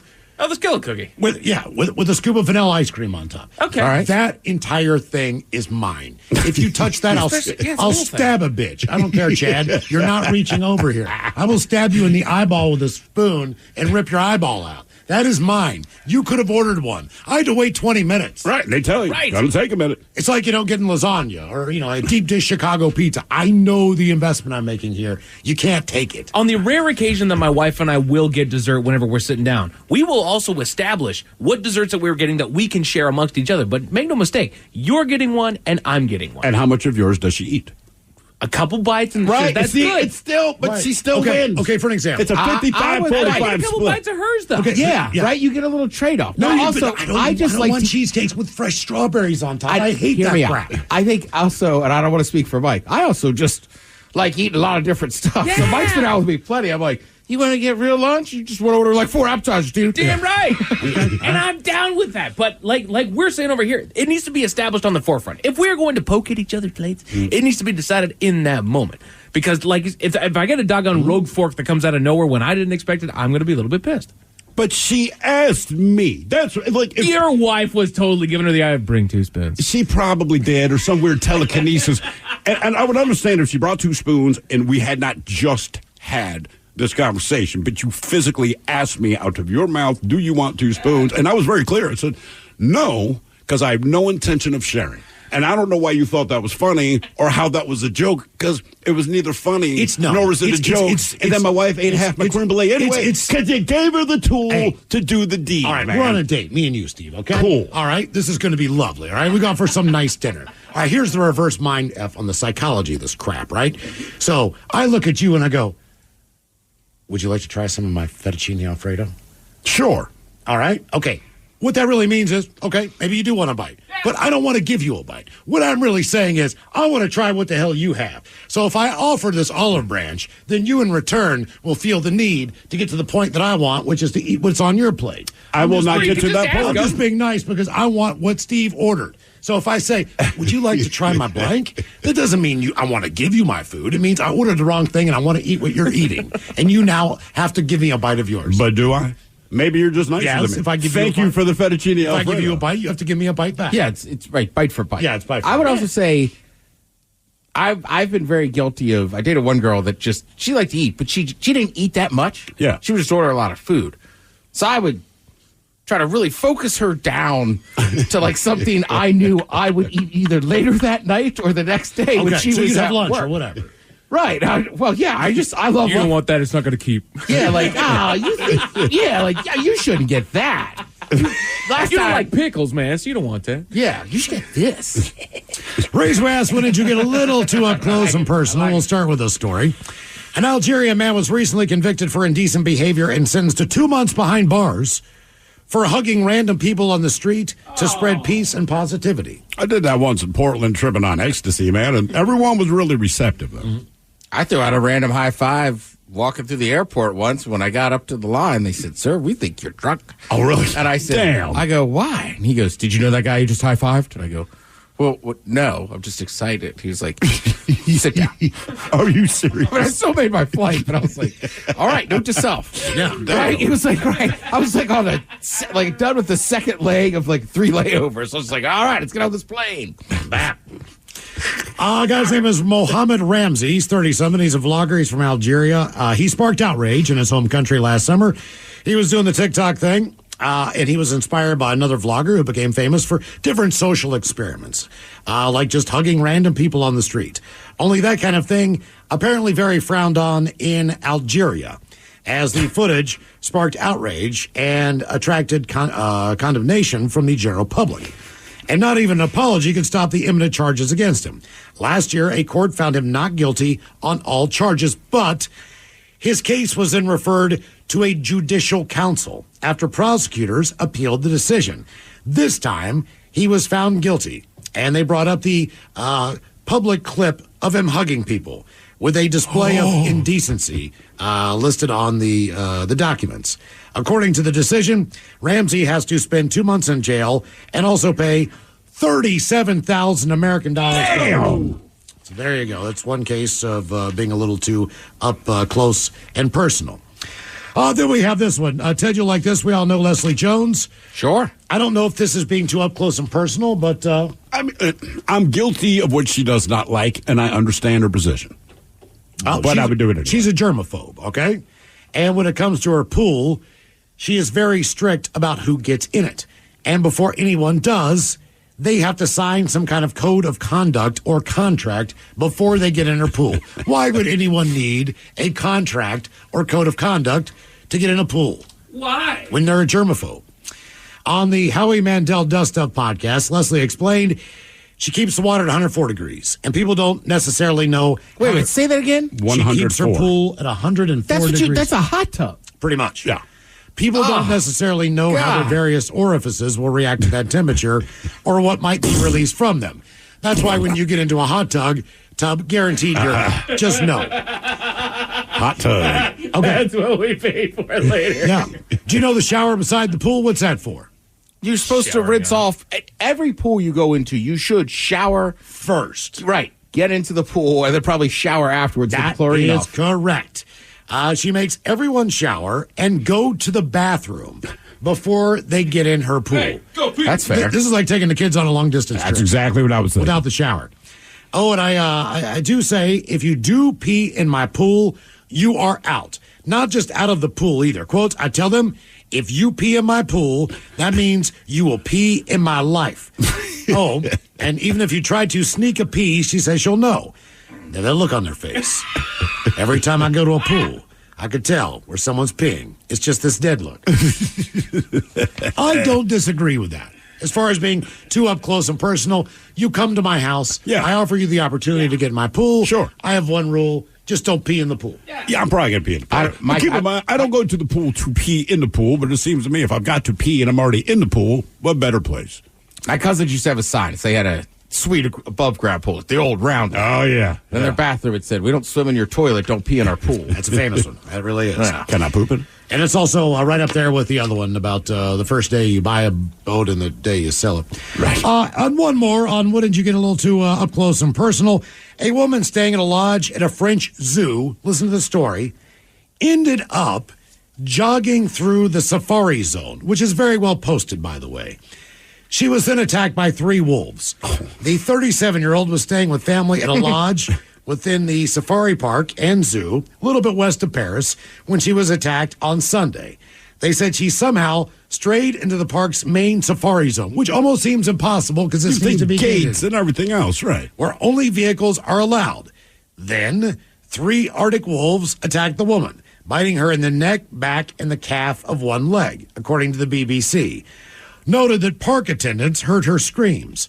First responders arrived very quickly. Fortunately for her, she was taken to a nearby hospital. It is not known whether she would survive her injuries. However, a source later told the AP the woman's injuries are no longer life-threatening. She'd been staying at the lodge that promises a one-of-a-kind, very intimate experience with the Arctic wolves you'll be able to see from your living room. They're not wrong. Yes. The woman must have passed through incredible security systems, a trench, and an electric fence supposed to keep the animals in. And at no point did she think, hey, I might be wandering off course here. They can't figure it out. Like whether she made a mistake or the trail wasn't clearly marked is almost impossible. The behavior of the animals in the reserves is that of animals in freedom or at least semi-liberty. So the zoo's website states the Arctic wolf, a subspecies of the gray wolf, so it's a big one, is strictly carnivorous and is an outstanding hunter. The zoo is reported to home a dominant female, a dominant male, and their 4 cubs. It initially introduced 120 animals imported from Kenya when it was founded by the local chateau owner. The zoo is now home to some 800 different species of animals. Damn. And it was purchased by a group of investors. So apparently the safari park is something else. Very cool to see. You just don't want to go running through the enclosure. But I feel like if I had to go through a trench only to meet an electric fence, everything in me would tell me, like, you've gone as far as you should go. Yes. Yeah. Choices were made. Yeah. Your going to be guess attacked. is as good as mine. Cut up our categories today. We have the hottest cities in the United States from a temperature standpoint and the top selling cars in the U.S. And we have your emails on the way from the men's room at KISW.com next. Question for you. What business couldn't use extra income? Hey, it's Tiki Barber. Right now, Amazon Hub Delivery is looking to partner with ambitious Seattle businesses to become Amazon Hub partners. You and your staff will deliver packages to customers in your area when it's convenient for you. And with each package delivered, your business gets paid. Sign up at Amazon.com/Hub Delivery. That's Amazon.com/HUB Delivery. This episode is brought to you by Progressive Insurance. Whether you love true crime or comedy, celebrity interviews or news, you call the shots on what's in your podcast queue. And guess what? Now you can call them on your auto insurance too with the Name Your Price tool from Progressive. It works just the way it sounds. You tell Progressive how much you want to pay for car insurance, and they'll show you coverage options that fit your budget. Get your quote today at Progressive.com to join the over 28 million drivers who trust Progressive. Progressive Casualty Insurance Company and Affiliates. Price and coverage match limited by state law. What kind of programs does this school have? How are the test scores? How many kids do a classroom? Homes.com knows these are all things you ask when you're home shopping as a parent. That's why each listing on Homes.com includes extensive reports on local schools, including photos, parent reviews, test scores, student-teacher ratio, school rankings, and more. The information is from multiple trusted sources and curated by Homes.com's dedicated in-house research team. It's all so you can make the right decision for your family. Homes.com. We've done your homework. It's Kia of Puyallup's 29th anniversary savings event. It's the best time of the year to save on the Ready for Adventure 2024 Kia Sportage or the best-selling Kia Telluride. Plus, every new Kia from Kia of Puyallup is backed by their lifetime powertrain warranty and oil changes for life as long as you own the car. Don't miss the Kia of Puyallup 29th anniversary savings event only at Kia of Puyallup, Highway 167 and Valley Avenue Northeast. Kia of Puyallup since 1995. Question for you. What business couldn't use extra income? Hey, it's Tiki Barber. Right now, Amazon Hub Delivery is looking to partner with ambitious Seattle businesses to become Amazon Hub partners. You and your staff will deliver packages to customers in your area when it's convenient for you. And with each package delivered, your business gets paid. Sign up at Amazon.com/Hub Delivery. That's Amazon.com/HUB Delivery. This episode is brought to you by Progressive Insurance. Whether you love true crime or comedy, celebrity interviews or news, you call the shots on what's in your podcast queue. And guess what? Now you can call them on your auto insurance too with the Name Your Price tool from Progressive. It works just the way it sounds. You tell Progressive how much you want to pay for car insurance, and they'll show you coverage options that fit your budget. Get your quote today at Progressive.com to join the over 28 million drivers who trust Progressive. Progressive Casualty Insurance Company and Affiliates. Price and coverage match limited by state law. A lot can happen between falling in love with a house and owning it. Having an advocate who can help you navigate negotiations, timelines, inspections, and more can make all the difference. That's what the expertise of a Realtor can do for you, because that's who we are. Realtors are members of the National Association of Realtors. Looking for a great deal on a John Deere compact tractor? Don't miss this special offer. Right now, Pape Machinery is offering 0% financing for 84 months on select John Deere compact utility tractors. Pick up a premium John Deere machine and start transforming your property today. Stop by Pape Machinery Ag and Turf at 830 Evergreen Street in Linden to get started. Financing offer valid through July 31st on approved credit only. Eligible models include 1 Series, 2 Series, and 3 E-Series tractors. See dealer for details. What's up? It's your boy, the Ted Smith from The Men's Room. And did you know I have a podcast? Well, I do. The Podcast. New episodes uploaded every Wednesday on the Odyssey app. The debauchery rolls on. You're listening to The Men's Room with Miles and Thrill. 99.9 KISW. Hottest cities in the United States. And the top selling cars coming up with your guess is as good as mine. But first time for a few emails from the men's room at KISW.com. You've got mail. You've got mail. All right, jump right in the birthdays. Guys, my daughter Jaylee turns 14 today. She says she isn't listening to you while I'm listening to your show. However, she recognizes each one of you by your voices. I bet she does. Which means she's listening. We guys wish her a very happy 14th birthday. She would love a Suck It Up cupcake as well. Thanks, guys. Appreciate it. So, suck it up, cupcake! Gentlemen, today is my wife's 30th trip around the sun. Welcome to the 3rd floor, my love. How about, with your help, the following to ease my wife with a dirty 30? How about Coach Ted talking about the perks of being 30? Miles with an inspirational quote, and the Dirty Germans helping me to ask my wife for a Haktua. Happy birthday, pretty mama. Lots of love. That from Luke and from Bam Bam. All right, your 30th birthday is today.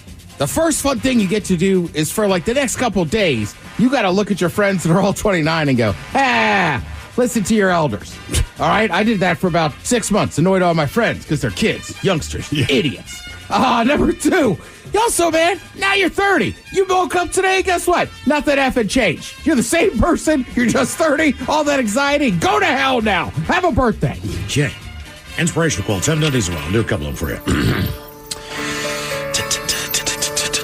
What is her name? Pretty Mama. That's all I know. Okay. All right, remember this, Pretty Mama. Every dead body on Mount Everest was once a highly motivated person who effed up. Maybe just rent a movie. And one more. Remember this. Only dead fish go with the flow. Oh. Y'all's a dirty jerk. Wow. Yeah. No sponsors for you yet. Yeah, you're only 30 years old. That is quite a good age. This is the age where you perhaps give some of the best mouth hugs. So go ahead and give them that hug tour.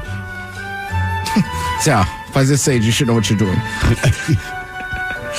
Guys, I want to give a birthday shout out to my little bro Patrick, a.k.a. Bro Cephas. He just turned 35. How about the Dirty Germans talking about his epic bass playing skills and ripping on the dirt bike? You guys are the best. Love you, bro.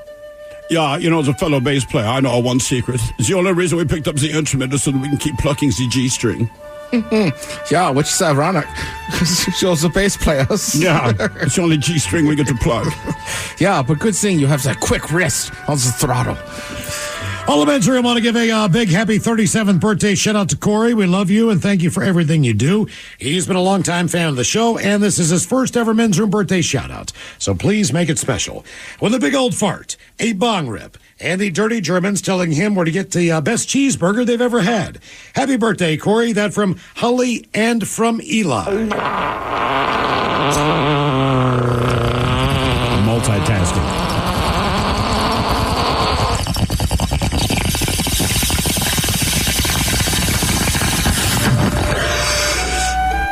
Yeah, I'm trying to think of the best cheeseburger I've ever had. Yeah, well, he's asking the Dirty German, so he should get to the same place we eat. Yeah. At his mother's house. Yeah, I was going to say, in this case, it is your mother, but that's her nickname.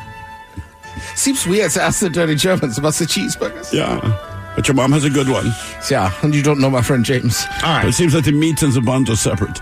I can't tell if he wants us to joke about it or is he asking for real? Yeah. Hey, Holly, email us again and tell us where you live. There you go. I can hone that down a little bit. I was going to say, we could sit here and try burgers. We can tell you a lot of good places to get a cheeseburger. Guys, I want to give a birthday shout out to my husband, Jesse. Can you please tell him I apologize for jumping in the ring during midget wrestling while we were in Las Vegas on Saturday? And, wow. Maybe have Coach Ted advise him on how to recover from the shot of tequila with a scorpion in it. Thanks and happy birthday, Jesse. I love you. That from the lovely Tammy. Tammy jumps into a ring. Yeah. First of all, Tammy, Coach ain't going to help you out. We know damn well your husband told you 3 times to not get in the ring with those wrestling midgets. All right, second of all, it sounded funny when it came out of my mouth. Like, all right, you did a shot of tequila with what was in there? A scorpion? Scorpion. How's Coach supposed to help you on that? What the hell's going through your mind when you say, you know what, honey? Screw it. I know what's going through your mind. Your crazy wife, Tammy, just jumped in the ring with wrestling midgets. You did this, Tammy. Tammy. Oh, Michelle. Damn. Yeah, your pal Jess the Chest here. I'd like to say happy 44th birthday to my husband, Pete. Can I please get him an epic fart montage? A Vince Neil, I just said that. And he scripts a story, not a storybook.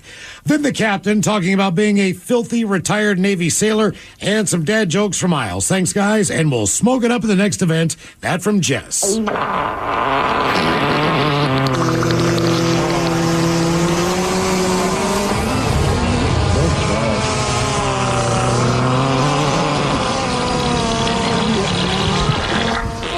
I just said that. A script is a story. It's not a storybook.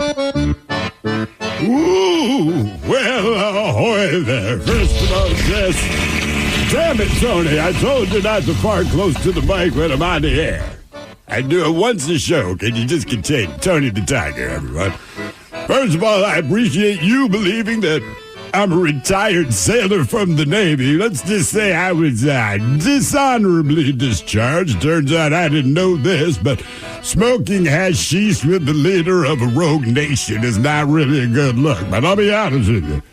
I met Kim Jong-un, And when I was done laughing at the size of his big, fat head, he invited me over to smoke some hash with him, and I don't want to do these things alone, so me and the Jolly Green Giant man shared a pipe or two with the man with the big old head and the little boy's face. That's what we call him, Kim Jong-un. And also I did ask him, what kind of man's name is Kim? I mean, there's Kim Thale, but he's cool.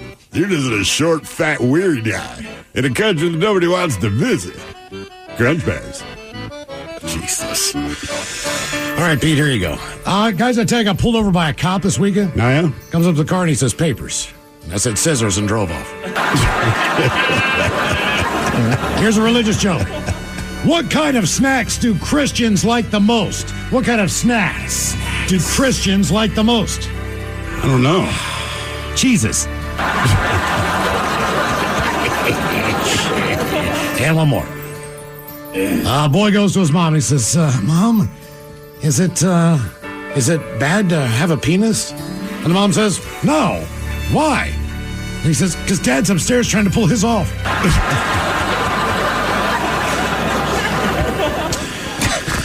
Guys, my husband Jeremy's birthday is today. He's 47.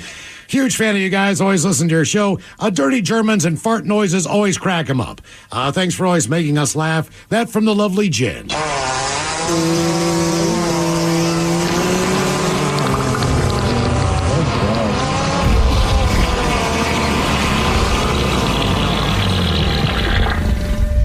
Yeah, what he doesn't know is that was not the fart noise. We actually put a microphone in front of Jen's pants. That was from the front. See, I was thinking the same thing. You know, sometimes the air gets compressed. Yeah. Yeah, but that girl can shoot a mean ping pong ball. I was going to say one more. My buddy Matt.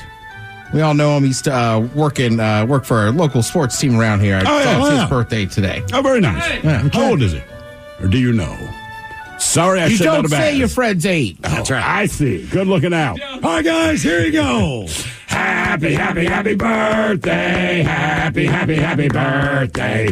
Happy, happy, happy birthday to you, to you, to you. Ya's a Dirty Germans brought to you by Men's Room Original Sausage. Available through Uli's World Famous Sausage, mensroomlive.com, and other fine retailers.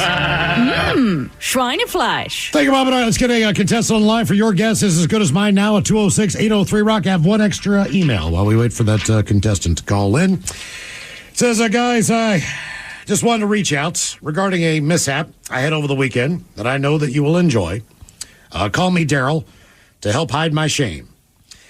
I was coming home from a road trip on Friday and got a text from a girl that wanted to meet up for some drinks, kind of a first date thing. Well, I just got back in town from a 10-hour drive. I decided, what the hell?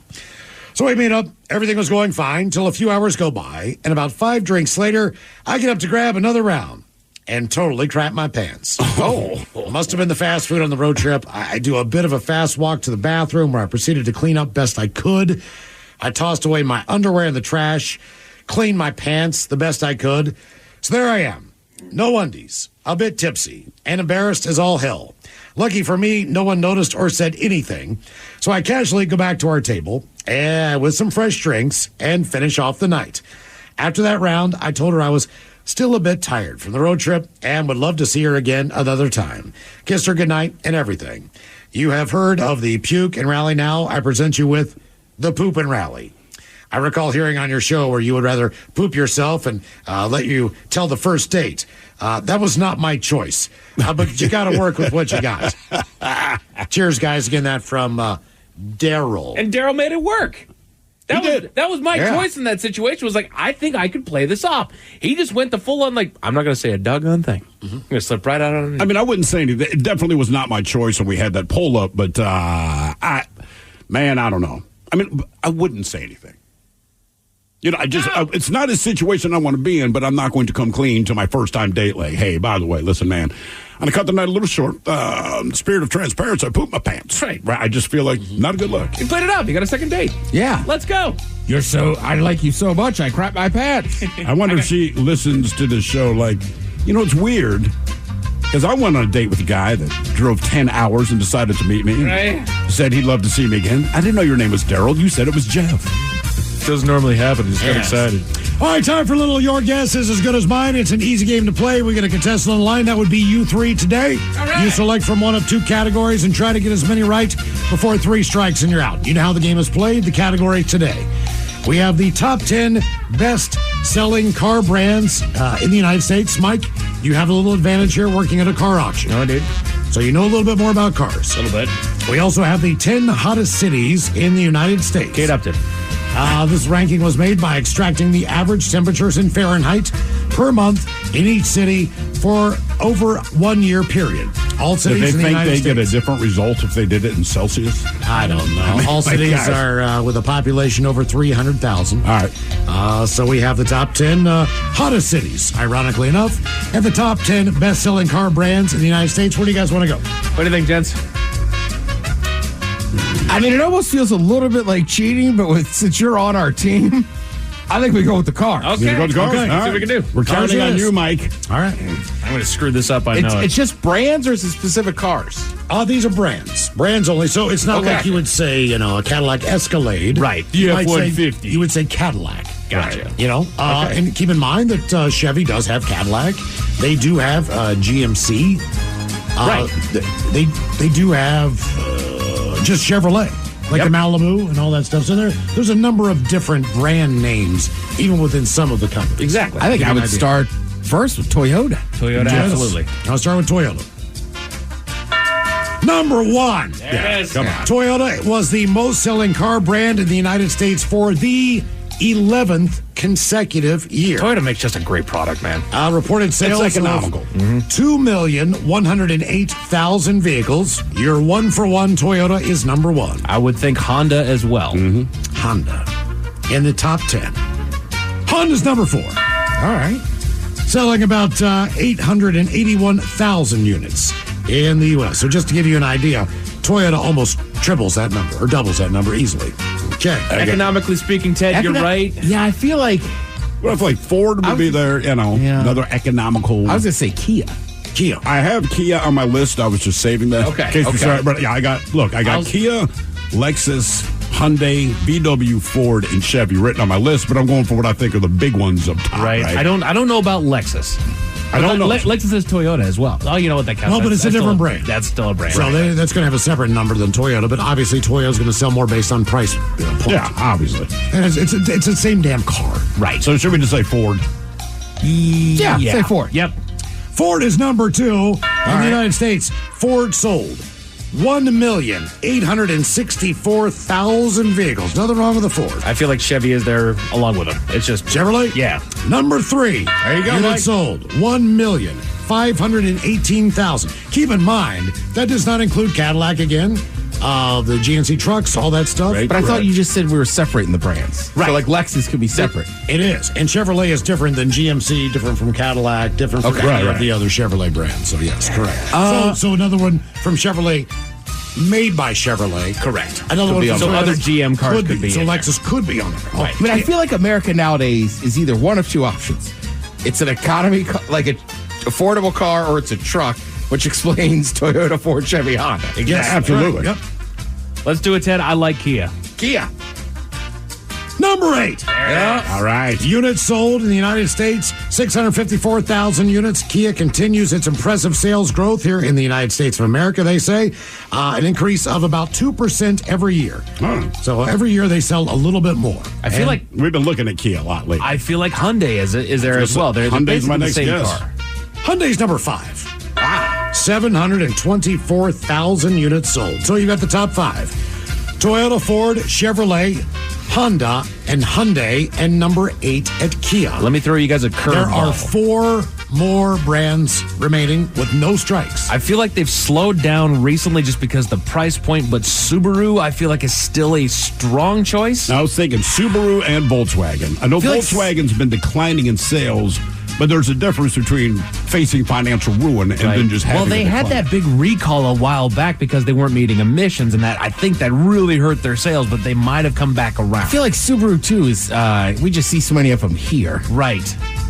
And also Tesla, I would put it in that same category of we But see a living lot of them here. We see a ton. Right. Like if you go to the East Coast, what would be a Tesla here would be a Volvo there. Right. Right? Like just trade the two out. Could you see an S-ton of Volvos on the East Coast for whatever reason? Yeah, in the Northeast, you see some Subarus. What do you think on Subaru? Let's go for it, Mike. We don't got any strikes. Somebody here says Dodge. Yeah. Let's do Subaru, Miles. Subaru. Number 9. There we go. 556,000 units sold in the United States. So you got 9 Subaru, 8 Kia, 5 Hyundai, 4 Honda, 3 Chevrolet, 2 Ford, and number 1 Toyota. All right, a bunch of people are throwing I will give you Dodge. guys some hints. There is a Dodge line. So the Ram technically is their truck. Ram truck All right, would be yeah. considered a Dodge. Yeah, good call. Dodge, as far as an actual car, that's a separate brand. Right, that's like your Charger, your Challenger, or whatever the hell. Avenger. Right, Okay. yeah. That So makes sense to you? I like Ram. That's the other Yeah. truck Ram choice. trucks. Ram trucks. Ram trucks. Number 11. I think he threw it. So close. Number 11. 468,000 sold. So they still sell a lot of Rams. It's just not the top 10. All right, well, let's just go. You guys Nissan. Huh? You think Nissan? Nissan's got a great line. and I Thank think you they to do the do listeners really well. who just they sent that in, but it's like You want Nissan. I like Nissan. Nissan. economical. Number 7. All right. 682,000. So Thank now you, Nissaner. there are 2 brands left in the top 10. You only have 1 strike. I think we go Dodge Okay. because I think he threw us with Ram. So you think Dodge, maybe Volkswagen? Maybe Volkswagen. I'm not sold on Volkswagen, but you I'm could not be right. sold, but I think we have a better shot with Dodge. Miles, Dodge. Dodge. Damn it! I feel like he set us up. Bitch, set me up. I said a Dodge product, a Dodge brand. So that not might a mean Dodge. that could be Jeep, that could be Chrysler. There you go.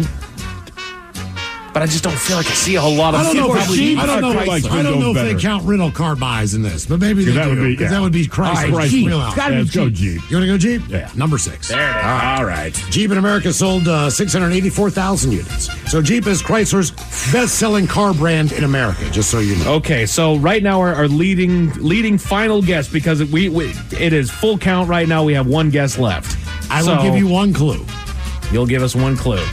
This is a Chevrolet-made vehicle, and it comes in at number 10 with 517,000 units sold last year in the United States. Now, he's been leading the target with Cadillac for a while here. Is there a surplus of Cadillacs that we see out there on the road?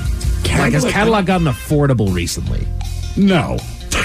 Right? You know what I mean? No. Right. GMC could also be on there, but I don't feel like they have a whole lot of product out there. But they got trucks.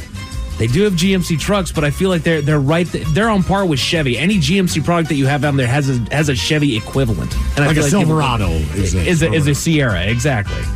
Or a Colorado. I feel like there's Right. a better chance of the trucks than just Cadillac. I love Cadillacs, but I Thrill's agree. right. They haven't gotten cheaper. They're not right. They're not getting cheaper. 2 strikes. Is there any There's other 1 GM left. product that we haven't thought of? Like Mercury's a Ford. Never mind. Mercury's Oh, they're dead. gone. They're Yeah. dead. They're gone.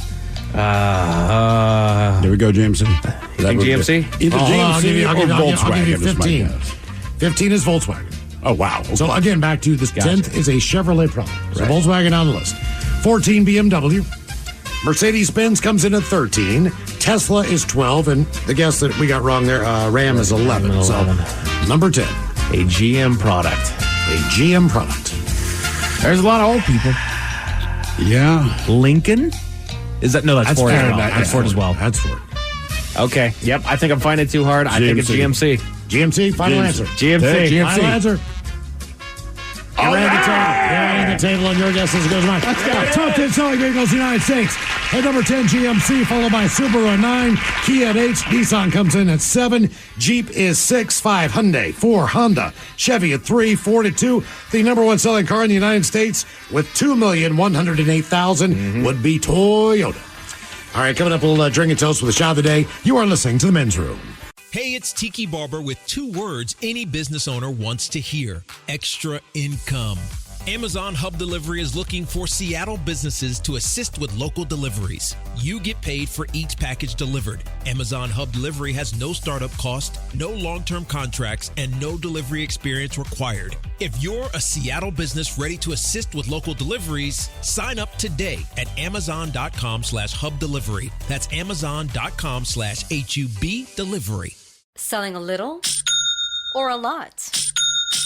Shopify helps you do your thing, however you cha-ching. Shopify is the global commerce platform that helps you sell at every stage of your business. From the launch your online shop stage, to the first real-life store stage, all the way to the did we just hit 1 million orders stage. Shopify's here to help you grow. Whether you're selling scented soap or offering outdoor outfits, Shopify helps you sell everywhere. From their all-in-one e-commerce platform to their in-person POS system, wherever and whatever you're selling, Shopify's got you covered. Shopify helps you turn browsers into buyers with the internet's best converting checkout. 15% better on average compared to other leading commerce platforms. And sell more with less effort thanks to Shopify Magic, your AI-powered all-star. Shopify powers 10% of all e-commerce in the U.S. And Shopify is the global force behind Allbirds, Rothy's, and Brooklinen, and millions of other entrepreneurs of every size across 175 countries. Plus, Shopify's award-winning 24/7 help is there to support your success every step of the way. Because businesses that grow with Shopify. Sign up for a $1 per month trial period at shopify.com/Odyssey Podcast, all lowercase. Go to shopify.com/Odyssey Podcast now to grow your business, no matter what stage you're in. Shopify.com/Odyssey Podcast. This episode is brought to you by Progressive Insurance. Whether you love true crime or comedy, celebrity interviews or news, you call the shots on what's in your podcast queue. And guess what? Now you can call them on your auto insurance too with the Name Your Price tool from Progressive. It works just the way it sounds. You tell Progressive how much you want to pay for car insurance, and they'll show you coverage options that fit your budget. Get your quote today at Progressive.com to join the over 28 million drivers who trust Progressive. Progressive Casualty Insurance Company and Affiliates. Price and coverage match limited by state law. It's time to dust off your glove, grab your bat, and hit the road for some baseball. But before you head to the game, make sure your ride is in top shape. At Axton Automotive, our skilled mechanics ensure your vehicle is running smoothly so you can focus on cheering for your team. Don't strike out this spring. Get your car ready for baseball season. Visit AxtonAutomotive.com or call 360-685-7976. 99.9 KISW. The shenanigans continue. This is the Men's Room with Miles and Thrill. All right, Dakota, just minutes. We'll drink and toast with the shot of the day. And we do have your headlines on the way at 5:50. But first, quick check on Mike Hawk and some of the stories and headlines he is not working on. Thank you, Miles. Upwards of half of Gen Z think the sex scenes in entertainment are getting to be a little bit too much. Oh, shut up. I can't say I disagree. But I enjoy them. I mean, I understand. Where am I missing these sex scenes you speak of? Like, I know,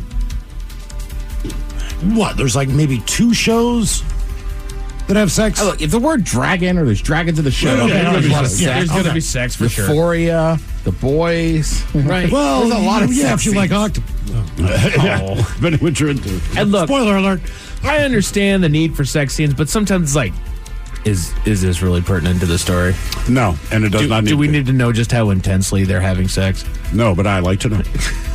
Right. I mean, look, they're not wrong. I'm just saying for me personally, I like it. Like, and even then, sometimes it's a one-off. Like, it gets annoying at the point, especially in your situation when you have kids that could be walking around. Right. You don't know if at any point they're going to flip scenes and it's some rando having sex with some rando and she's just screaming to the high heavens. Is he hurting her? She says she is, but she's lying. Is there like a streaming service show that basically just leans on sex?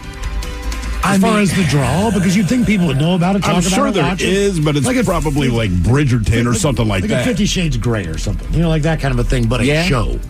But that, like 50 Shades of Grey was specifically about sex. The other ways I feel like they do it now is they make a romantic show that we have no interest in watching and then bury the sex in Is that. there a show about a gigolo or about a high-end call girl guy, whatever? I don't know.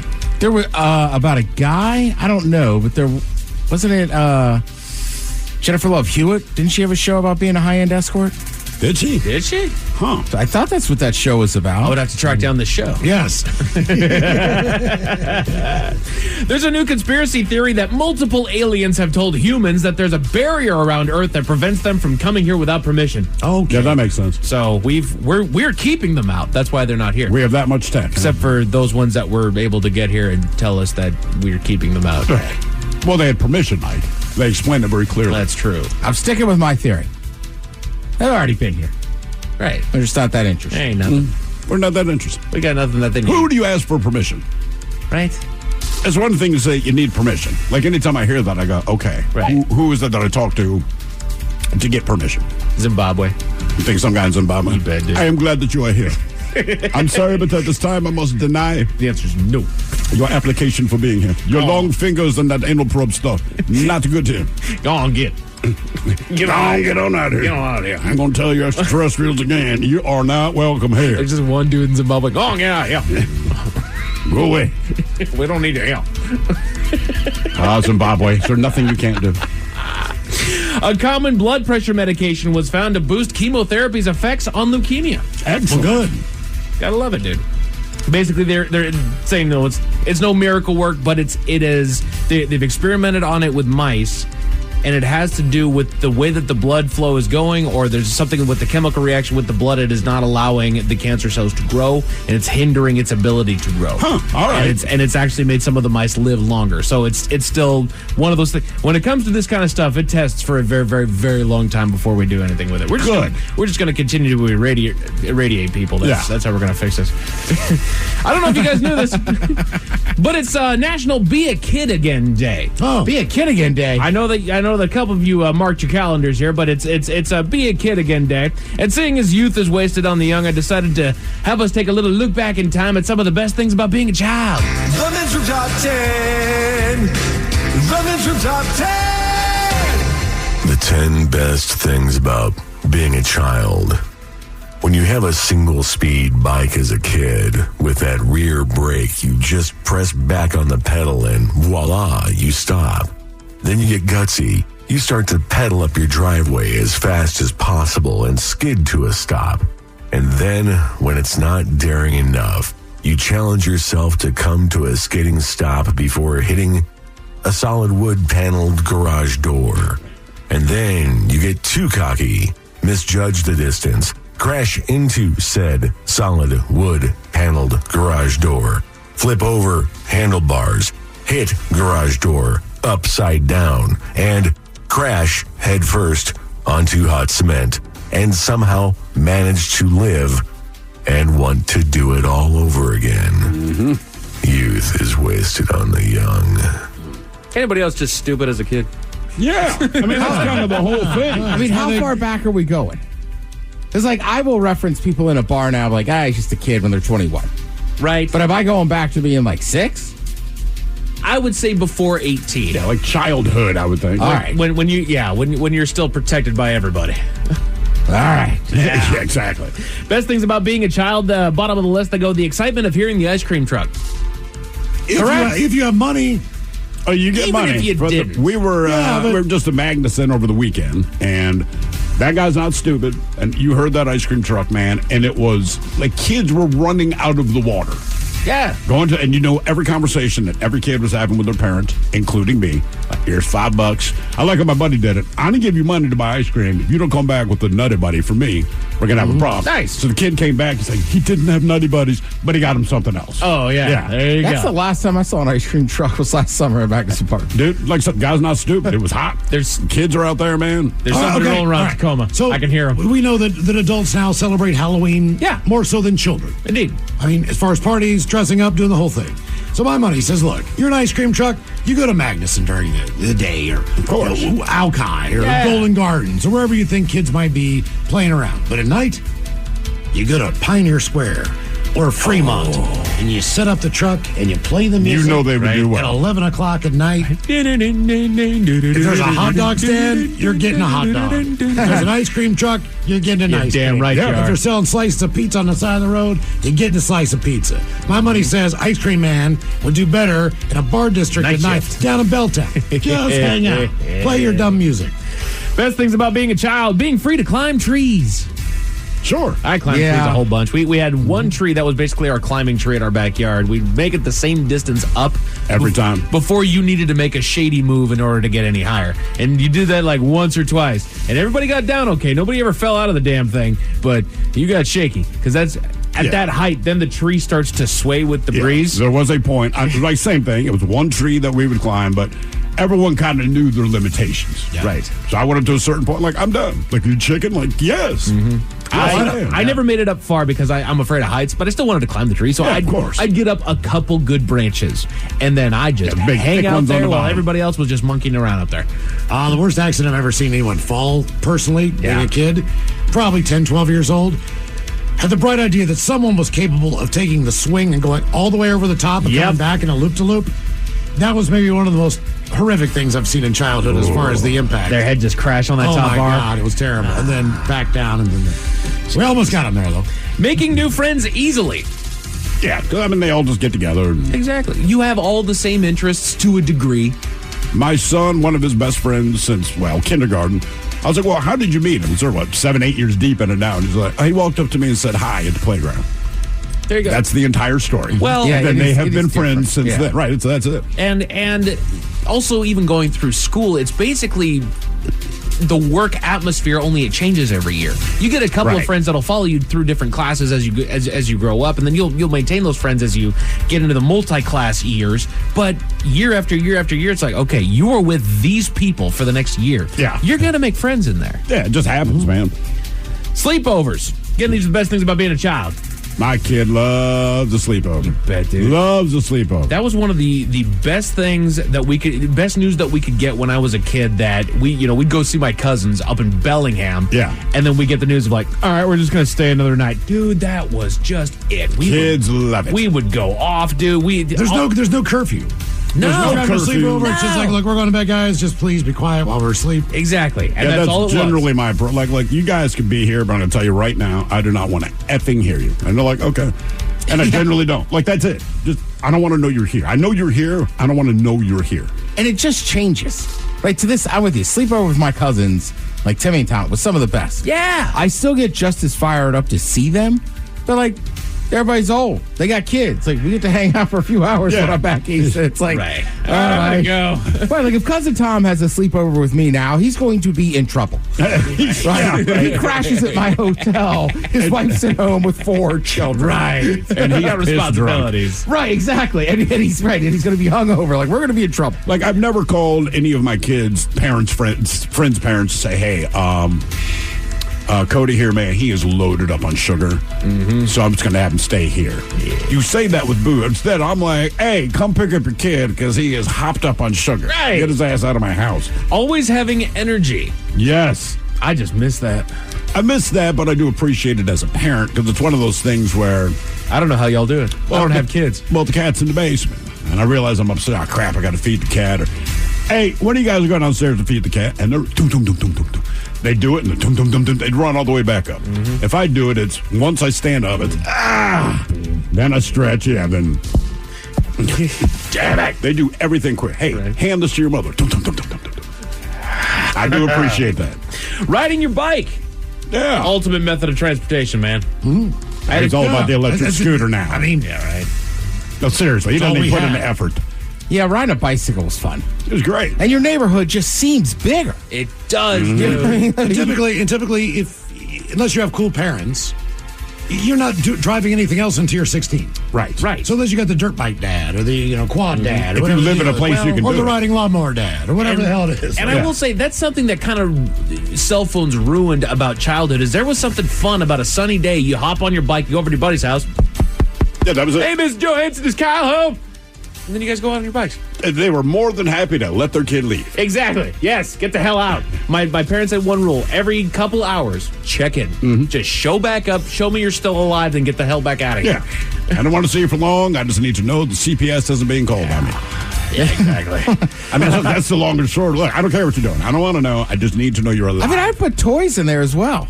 Yep, they do have getting presents at Christmas in there up high on the list. Like, I would like to play with toys. I wish I had my collection of G.I. Joes.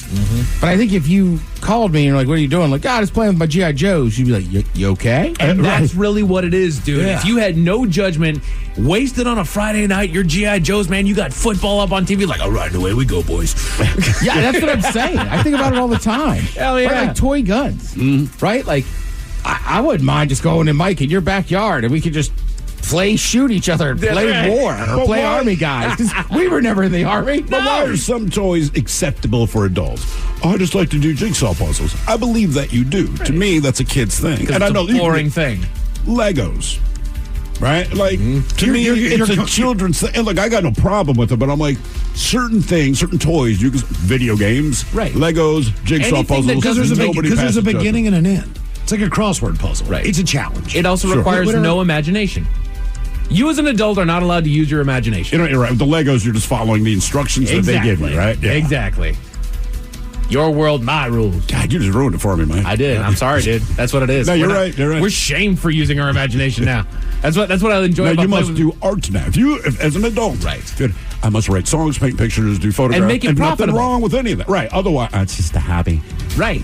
Christ. Then you're wasting your time. Mm-hmm. You could be doing other things like putting together Legos. And the number one best thing, the absolute best thing about being a child, we wouldn't be here because it's not going to work.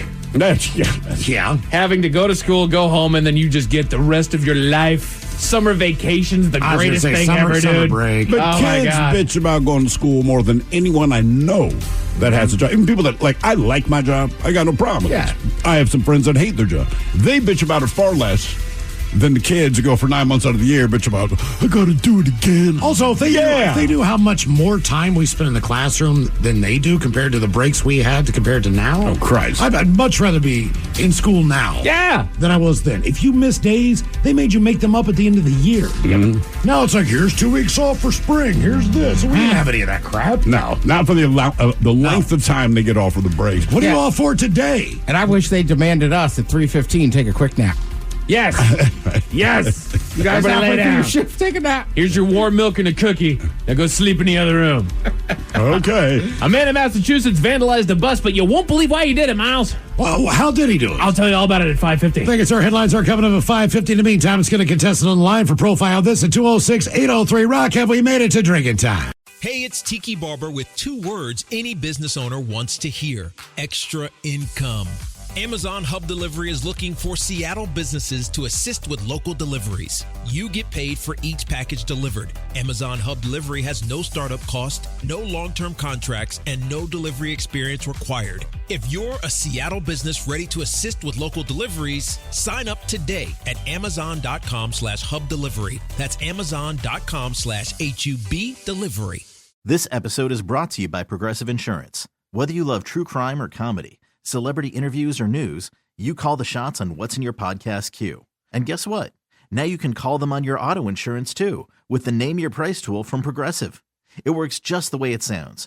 You tell Progressive how much you want to pay for car insurance, and they'll show you coverage options that fit your budget. Get your quote today at Progressive.com to join the over 28 million drivers who trust Progressive. Progressive Casualty Insurance Company and Affiliates. Price and coverage match limited by state law. This episode is brought to you by Progressive Insurance. Whether you love true crime or comedy, celebrity interviews or news, you call the shots on what's in your podcast queue. And guess what? Now you can call them on your auto insurance too with the Name Your Price tool from Progressive. It works just the way it sounds. You tell Progressive how much you want to pay for car insurance, and they'll show you coverage options that fit your budget. Get your quote today at Progressive.com to join the over 28 million drivers who trust Progressive. Progressive Casualty Insurance Company and Affiliates. Price and coverage match limited by state law. It's Kia of Puyallups' 29th anniversary savings event. It's the best time of the year to save on the Ready for Adventure 2024 Kia Sportage or the best-selling Kia Telluride. Plus, every new Kia from Kia of Puyallup is backed by their lifetime powertrain warranty and oil changes for life as long as you own the car. Don't miss the Kia of Puyallup 29th anniversary savings event only at Kia of Puyallup. Highway 167 and Valley Avenue Northeast. Kia of Puyallup since 1995. Question for you. What business couldn't use extra income? Hey, it's Tiki Barber. Right now, Amazon Hub Delivery is looking to partner with ambitious Seattle businesses to become Amazon Hub partners. You and your staff will deliver packages to customers in your area when it's convenient for you. And with each package delivered, your business gets paid. Sign up at amazon.com/hub delivery. That's amazon.com/HUB delivery. This episode is brought to you by Progressive Insurance. Whether you love true crime or comedy, celebrity interviews or news, you call the shots on what's in your podcast queue. And guess what? Now you can call them on your auto insurance too with the Name Your Price tool from Progressive. It works just the way it sounds. You tell Progressive how much you want to pay for car insurance, and they'll show you coverage options that fit your budget. Get your quote today at Progressive.com to join the over 28 million drivers who trust Progressive. Progressive Casualty Insurance Company and Affiliates. Price and coverage match limited by state law. Hi, and welcome to IKEA. How can I help? Oh, my schedule is crazy. I just want some me time. Maybe it's time to embrace the joy of staying in. With comfortable beds, pillow and decor, mood lighting, and so much more, you can turn your bedroom into the place to be. Oh, sounds like a dream. We've got you. Visit us in-store or at IKEA-USA.com/sleep to create your dream bedroom today. What's up? It's your boy, the Ted Smith from the Men's Room. And did you know I have a podcast? Well, I do.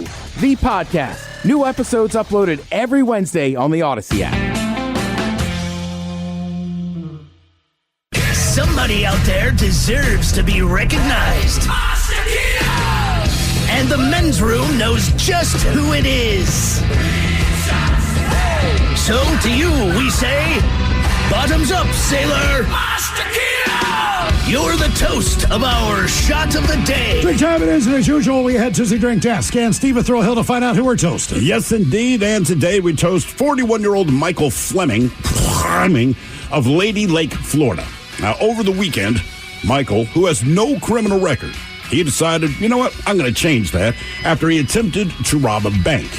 So he walked into the bank, he filled out a withdrawal slip in spite of not having an account, but when he handed the slip to the teller, it included a note demanding a specific amount of money be given to him or face some kind of implied violence. He did not specifically say what he would do, but he made it clear that if my demands are not met, I'll do something. Well, anyway, the teller, she read the note and explained she could not provide his cash demand, and then at the same time, she triggered the silent alarm, which, as you might imagine, brought a sizable police response. Now, when officers arrived, Michael was still in the bank. He was taken into custody with no problem, but we're toasting him because his demote demanded exactly, and he wrote this out, 1 cent. $0.01, one red penny. Teller read it, and I guess it is actually a bank thing, like, we don't do that. She's like, I cannot give you a penny. You'd be better asking me for more money. He's like, nope, I want 1 penny. She's like, suit yourself. Either way, he got arrested for attempted bank robbery for 1 cent. 1 red cent. I mean, she even tried to negotiate, like, maybe ask for $1,000, right? Make this worth our while. Nope, 1 cent. And now he goes to jail. So congratulations. So we pour this booze and we drink this booze because we think it's yummy. Yummy! So over the tongue and down the throat to party in our tummies. Down the hola bichola. The Men's Room presents Profile This. And Steve at Thrill Hill, could you please tell everyone how Profile This is played? I sure can, Miles. It's a simple game where we share with you a real-life news story. Something that happened right here on planet Earth. And as you listen to the story, based on the stereotypes you believe to be true of people and the decisions that people make, we'll ask you what it is you think makes the story a story. Hello, Michael. Welcome to the Men's Room. Hola, bitches. Hola. I'm Michael the Psycho. You understand how this here game is played? Yes, sir. All right, you got your choice of 1 of 3 categories. We have, of course, the wonderful world of drugs. We have interior decorating, where you guess the foreign object that ended up on the inside of someone. And finally, hit me with your best shot, where you guess the unconventional weapon that someone chose to use as a weapon. You know what? So far, I've had a pretty good run with it, so we're going to go hit me with your best shot. Here's your story. A candidate for the Hennepin County Board of Minnesota was arrested on assault charges after she was accused of throwing something at her tenant. Marissa Simonetti, she said that the incident stemmed from local attorney Jackie Vasquez's refusal to leave her property. Vasquez, for her part, disputed Simonetti's version of events, accusing her of cutting off all internet access, creating a hostile environment, and making it, quote, impossible for her to safely leave the house. So Simonetti said that she had rented Vasquez a room in her 5-bedroom house through Airbnb, but then after a series of incidents, Simonetti canceled the reservation. She says she was in my house less than 2 weeks before she started sending me double, triple paragraph long texts and yelling at people on the phone at 10:30 at night for an hour. I'm just sitting up here thinking this is not going to go well. So she accused Vasquez further of threatening to ruin her campaign and sending paragraph-long threatening messages through her campaign website. Vasquez, of course, denied it. Says, hey, I actually have a public duty to inform those that are endorsing her. Whatever. Things escalated last Thursday, the day that Simonetti said Vasquez was supposed to move out. Now, Simonetti says that Vasquez intentionally closed a door on her arm. Vasquez, however, said Simonetti tried to forcibly enter the basement area where she was staying. Simonetti said she went to the store, bought something after Vasquez barricaded herself in her basement, said she had no intention of leaving. At that point, Simonetti threw the object at her. She says, I didn't really throw it, it was just gently tipped the object down the stairs. Either way, Simonetti said she was shocked to be arrested over the incident.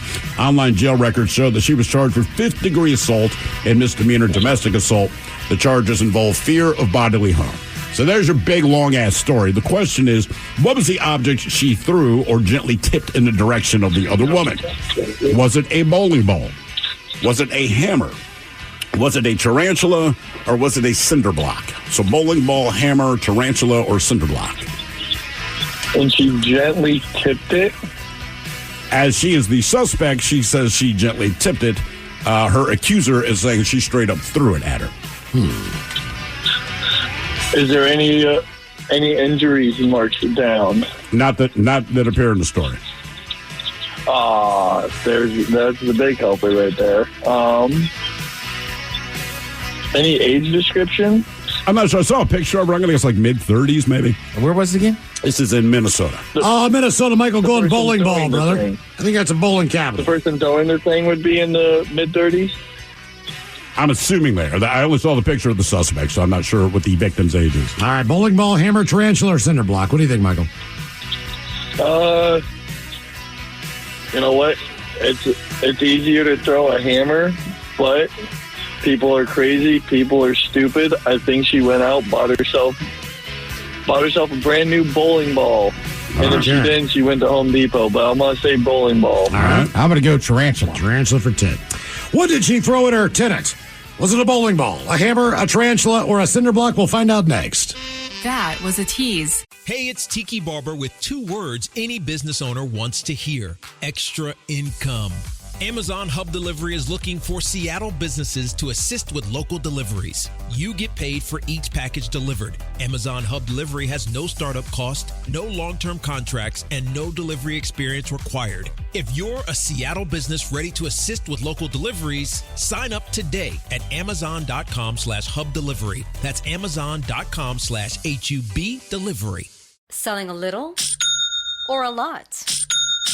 Shopify helps you do your thing, however you cha-ching. Shopify is the global commerce platform that helps you sell at every stage of your business. From the launch your online shop stage, to the first real-life store stage, all the way to the did we just hit 1 million orders stage. Shopify's here to help you grow. Whether you're selling scented soap or offering outdoor outfits, Shopify helps you sell everywhere. From their all-in-one e-commerce platform to their in-person POS system, wherever and whatever you're selling, Shopify's got you covered. Shopify helps you turn browsers into buyers with the internet's best converting checkout. 15% better on average compared to other leading commerce platforms. And sell more with less effort thanks to Shopify Magic, your AI-powered all-star. Shopify powers 10% of all e-commerce in the U.S. And Shopify is the global force behind Allbirds, Rothy's, and Brooklinen, and millions of other entrepreneurs of every size across 175 countries. Plus, Shopify's award-winning 24/7 help is there to support your success every step of the way. Because businesses that grow with Shopify. Sign up for a $1 per month trial period at Shopify.com/Odyssey Podcast, all lowercase. Go to Shopify.com/Odyssey Podcast now to grow your business, no matter what stage you're in. Shopify.com/Odyssey Podcast.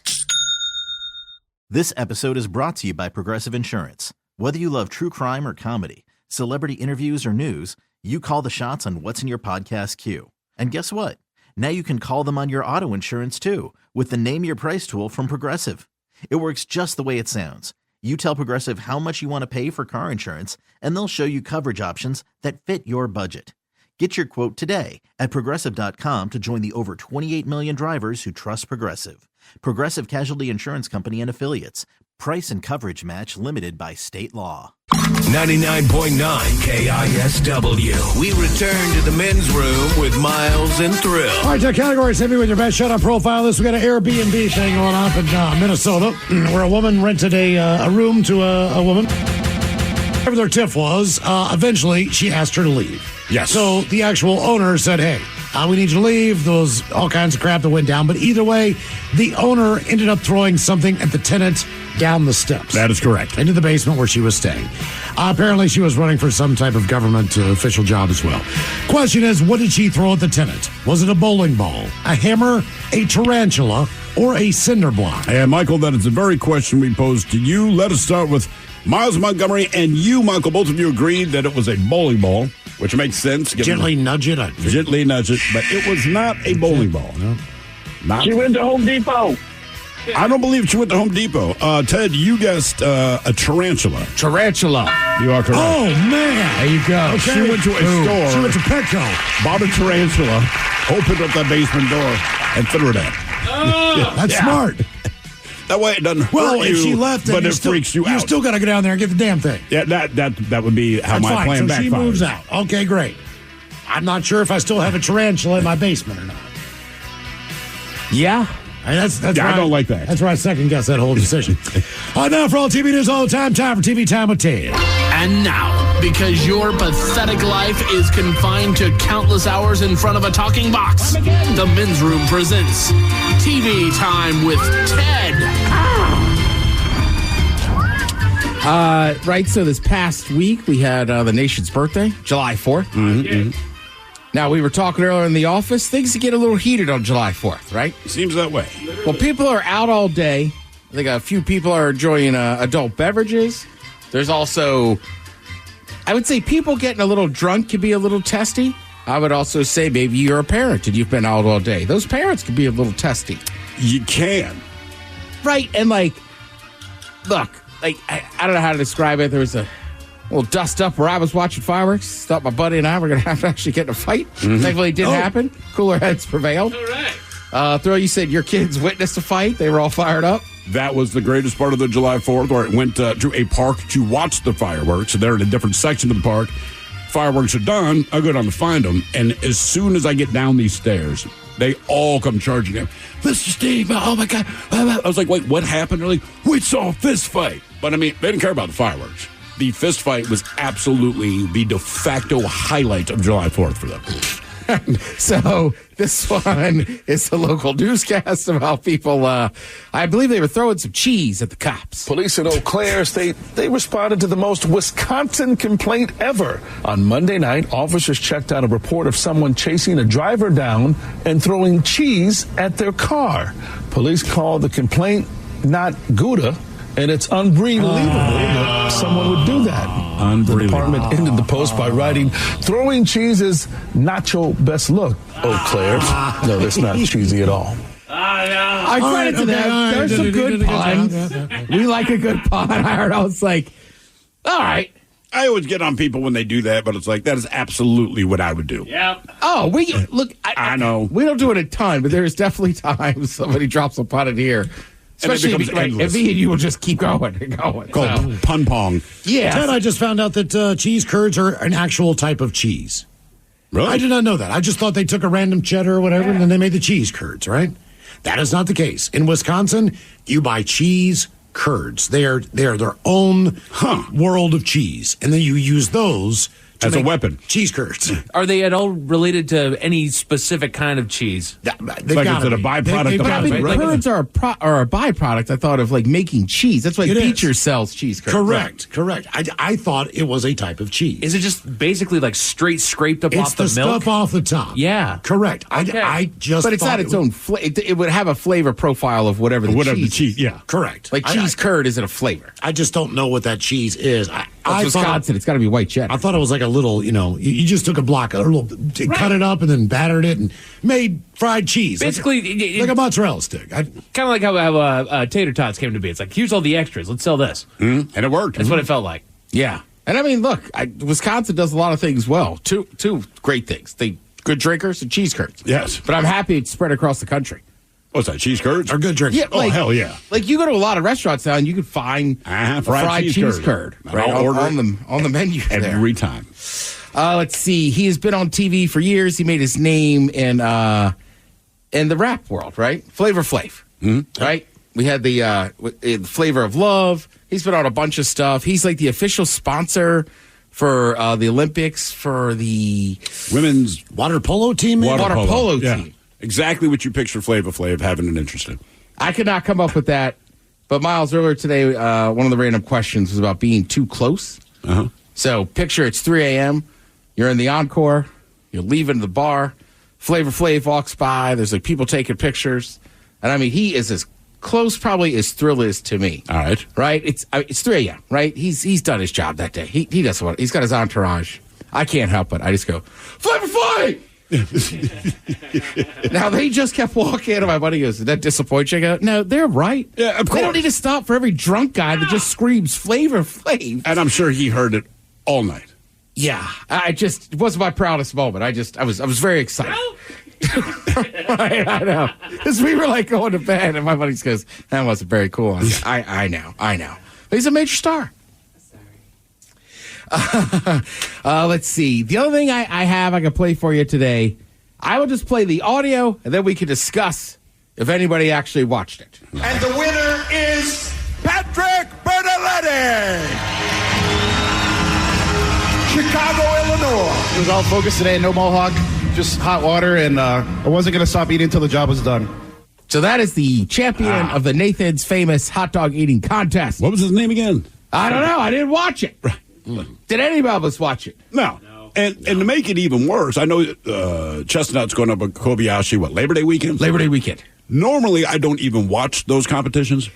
But now that all this crap went down with Nathan's and he's going to take on Kobayashi, I'm like, well, for the first time in my life, I'm interested in seeing it. This happens to not be Nathan's. This is kind of like winning the World Series during the strike year. Or something weird, right? Yeah, for this guy. I mean, like an asterisk next to his name. I mean, it's like the opposite of the steroid era. This guy didn't do better numbers. Right. And look, like I had watched the documentary years ago on Kobayashi, and the guy that runs that thing, and that guy does not come off very well. Sure. So I think it's kind of funny. He tried to do a power play, and Chestnut's like, okay, fine, ban me. Mm-hmm. But, I mean, my brother and I would bet for the last 15 years, I'll get up, we start texting about that damn hot dog eating contest. Not a word from him. Right? Like, that's what I'm saying. Almost everybody I knew, it didn't seem like people watched it. My problem is it starts so early that I never even realize it. All of a sudden, I get up and I'm scrolling on my phone, and it's not terribly late in the morning. And all of a sudden, it's like, so-and-so won the hot dog eating competition. What's the time limit? What 15 minutes? They do 15 minutes. 15 How many minutes. dogs and buds you can eat in 15 minutes. Right. So it's a quick viewing.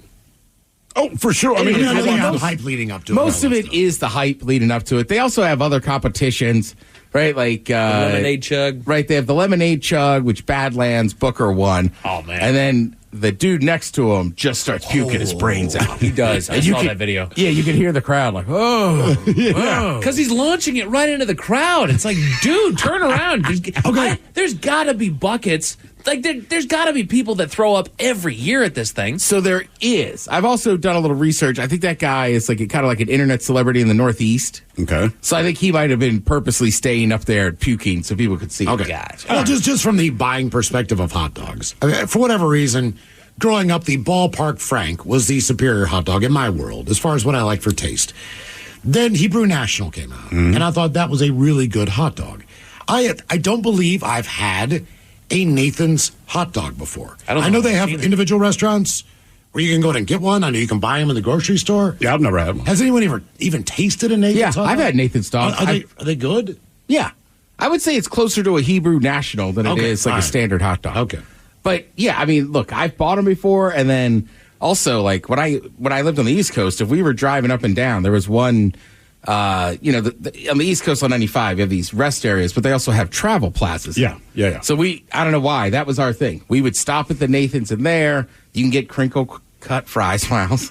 But we would get fries with cheese on them, and we would always get a couple Nathan's dogs. That was like our stop. All right. So, with that said, though, even though I didn't watch it, we still had hot dogs on the 4th of July. Sure. You could cook other food, but I go through this every year. I'm just like, it's the 4th of July. Dogs, burgers. Keep it simple, man. Right, the kings of all salads, potato, pasta, chicken. It's good stuff, man.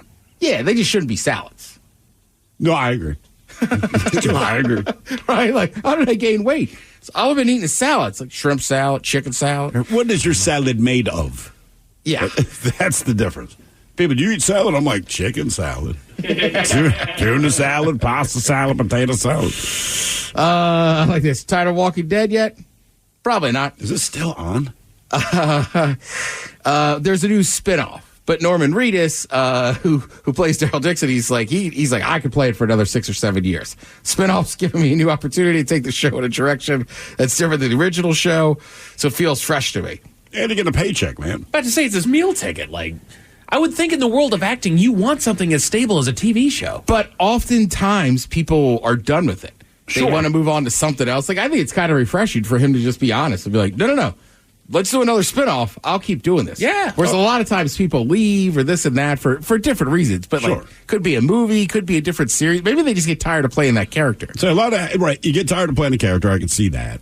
And I'm sure then the job just gets mundane, regardless of how we perceive it. But, a lot of people that left the TV show, they're going to launch a movie career or whatever. And then you find with a lot of older actors, and not that he's particularly old, but old enough to say, I'm an actor. So getting a steady paycheck, man, in this world, and you're telling me I can get another 6 or 7 years, think about Grey's Anatomy.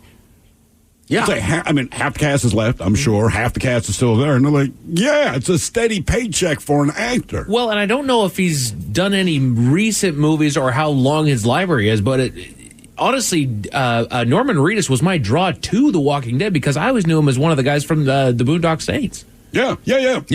I'm with you. That's the only way I knew him. Yeah. Oh, no, like even movies, like Beverly Hills Cop. I started watching that, and I got in 10 minutes, and I was so hot I fell asleep. But all the original cast was there. Bronson Pinchot, he hasn't had a phone call in 25 years. As soon as they said, because all the, Paul Reiser's in it, all the original Judge Reinhold, they're all back. So I'm sure Judge Reinhold, too. They probably are like, thank God, they're doing this movie again. I'm going to have a little bit of work. Right. Even if it's just a 2-hour Netflix thing. Before I get into my recommendation tonight, this has nothing really to do with TV. It's just public service announcement. A, go to a Grateful Dead show. Dead Company. I saw them at the Sphere. I don't want to sound like Drew Carey after a Fish show. It might have changed my life. It was the single greatest experience I think I've had in a stadium, whatever. I can't say this enough. Just go. I was drinking some cold beers. You don't need anything else. You are giving Drew Carey vibes right now because it changed his life. I've never seen the Dead. I don't know them as songs. I started crying during the first half of the set. I was just like, this is beautiful. It was unreal. I get it. Next time they're at the court, I'm going. And that's their thing. Their fans go. You can't see enough of their shows. Kind of a famous quote. Also, I don't care what you're into. I heard some rumors. There will be a lot more different types of artists, right? It's been U2, Fish, this and that. I know the Eagles are playing there soon. That Sphere is mind-blowing. You don't even care what the band is now. It's whatever. I'm just saying, whatever your genre is, I've heard some rumors. I won't say I'm here, but I think a lot of different genres of music are going to start doing shows there. I am telling you, man, it is one of the coolest things you will ever see in your life. I got family going to Coldplay here soon. At the Sphere? Yes, sir. Yeah, even Coldplay. I bet it kicks out. There's a voucher for you, Mike. Even Coldplay. God damn it. And I like Coldplay. Sorry, Coldplay. Can you believe they're going to be entertaining? Oh, my God. Wow. Just get in the Sphere. You'll like them. Damn it. Yeah, sorry. They'll be fine. It's not like they're going to stop selling tickets because I made fun of Coldplay. But if you like The Bachelorette, 21st season premiere tonight over on ABC. Thank you, Tim. We appreciate it. You're listening to The Men's Room. You don't just live in your home. You live in your neighborhood as well. So when you're shopping for a home, you want to know as much about the area around it as possible. Luckily, Homes.com has got you covered. Each listing features a comprehensive neighborhood guide from local experts. Everything you'd ever want to know about a neighborhood, including the number of homes for sale, transportation, local amenities, cultural attractions, unique qualities, and even things like median lot size and a noise score. Homes.com. We've done your homework. For those in the market for flavor, there's Modelo Spiked Aguas Frescas, a flavorful drink that's a modern twist on a Mexican street classic with 4 vibrant and refreshing flavors. Pineapple, watermelon, hibiscus, and cucumber lime, made with a splash of real fruit juice. Modelo Spiked Aguas Frescas are perfect for any fiesta, small or big. Modelo Spiked Aguas Frescas, boldly authentic, vibrantly flavorful. Drink responsibly. Modelo Spiked Aguas Frescas flavored beers imported by Crown Imports, Chicago, Illinois. Hibiscus contains juice only for color. Listen as Selenia tells us why she chose to vaccinate her daughter. I definitely felt like the pros far outweighed the cons.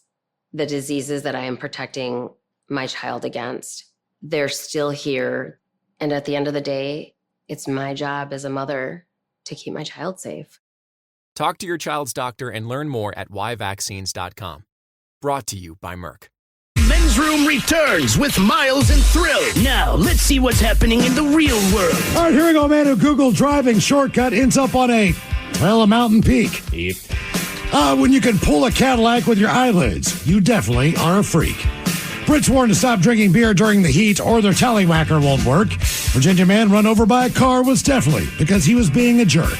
And a man struggles to understand the meaning of a bus stop. It's time for your headlines. Now, it's time to hit the headlines. Here's my car. Top story, we're going to Massachusetts, where a bus has been damaged. Authorities got the call about a man that had smashed the windshield of a local transit bus at 9 p.m. using a glass jar to damage the window. They were able to obtain photos of the individual, to track him down and arrest him, getting to the bottom of why the bus was his target. Short answer, he was upset that he could only get on the bus at that specific stop. In a shocking development, Come on. He was also found in possession of a controlled narcotic at the time of his arrest. I can only get on the bus here. Yeah. That's the way a bus stop works. Look, I've had plenty of bus stops that I haven't quite been happy about their location. Sure. But that's where I'm at. Sure, I'd like to be able to just walk right outside and be able to jump on my bus, but I can't. I'm not mad enough to throw something at him. No. That's just me, though. In other news, doctors in the UK have advice for locals in the ensuing heat wave. The area is poised to hit temperatures upwards of 104 degrees Fahrenheit in the coming days, and the doctors at Oxford have urged the locals to drink less beer. All right. Now, before you think this recommendation is going to fall on deaf ears, they know how to properly market it. They've also included the stat that drinking beer in the sweltering heat decreases the production of red blood cells and plasma, both of which are needed for proper blood flow in the bedroom. I don't even know if that's true, but that is absolutely what you need to tell the Brits to get them to not drink during the summer. They're urging locals to drink more water over the next few weeks in the name of saving your or your partner's manhood. Basically, you need to increase circulation there. Not to mention, it's just good for you. Drink your water. Yeah, totally. Like, I get it. None of us drink as much water as we need to throughout the year. Of course. Let's up it these next couple months, huh? Can we not have these emergencies? It's one of the nice things about the extreme heat. Right. Everyone I know is drinking a hell of a lot more water than they usually would. You get a lot more body signs like, we really need to drink water. It's bad. Mm-hmm. When using your phone... I will say, I've been a couple places where it's hot and humid. Like, we went to that Tennessee football game, Labor Day weekend. It was so gross out that, like, my one buddy finally like, you're not going to drink a beer today? He's like, I can't. No. And, I mean, we had beer, but they'll drive around in little carts and charge you a very high price for ice. Of course. Like a 30-pack and then waters. We had to finally break down and be like, we need more ice and flats of water. Damn. And you get to that rare moment where beer does not sound good at all. Oh, yeah. Usually it's refreshing. Like, all right, nice day outside. Let's crack a beer. At that point, I just need water and something cold. That's where I was last night. So I went up for anniversary dinner. Like, I'll take the espresso martini. There you go. It's sweet. It's not heavy. Just the idea of adding weight to my gut. I'm still drinking, but at least it's lighter. Oh, I'm not going to stop drinking. I just realized beer is heavy. All right, let me get that. When using your phone for navigation, a little common sense can go a long way. Authorities were called by a 23-year-old gentleman after he found himself stranded on a mountain in Utah. He and his Toyota Tercel were headed from one city to another and gearing up for the 3-hour voyage. But as luck would have it, Google recommended a shortcut that took the young man up a local mountain known as Strawberry Peak. Sadly, the small Toyota wasn't up to the task of traversing a mountain, and he managed to get stuck, needing assistance to free himself and get back down. Nobody was injured.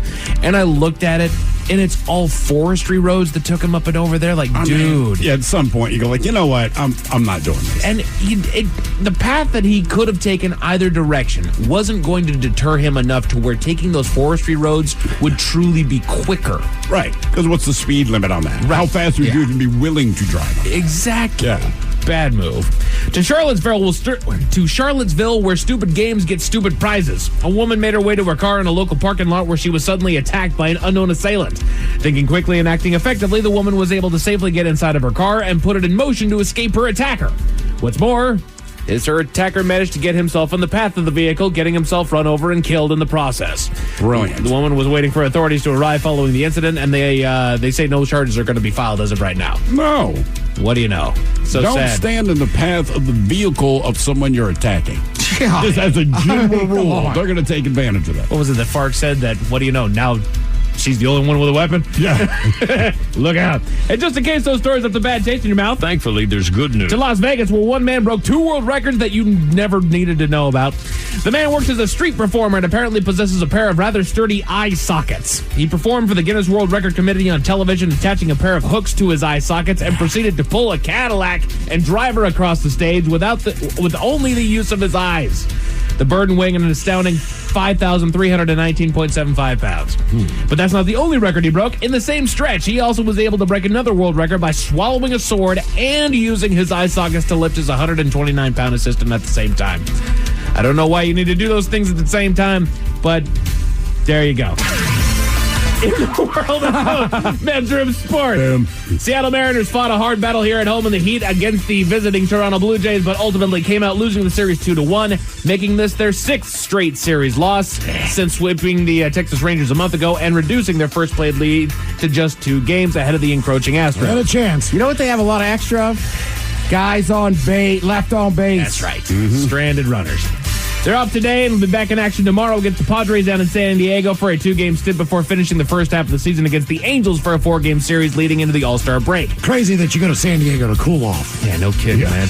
Different story with your Seattle Sounders coming out ahead of New England on Saturday 2-0. They play tomorrow starting at 8 p.m. against Sacramento Republic FC in the U.S. Open Cup quarterfinal. Correct. Enjoy that game. As far as your weather, if you liked what you saw today, good news. There's more.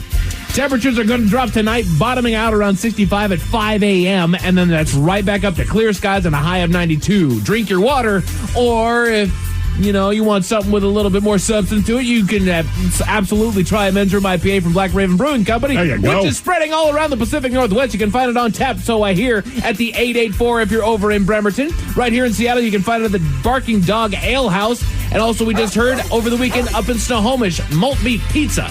Get yourself a slice, a delicious Men's Room IPA, and again, a comprehensive list of locations can be found at KISW.com. And that is it for headlines. With that, Mike Hawk is out. Thank you, sir. We appreciate it. We'll get to hot tomorrow with a Daily Mix Morning Show for Sit and Spin. Oh, so hot, so hot. But in the meantime, well, we be all about this bitch. So until next time, please do what you do best. And for Aletha's sake, stay beautiful.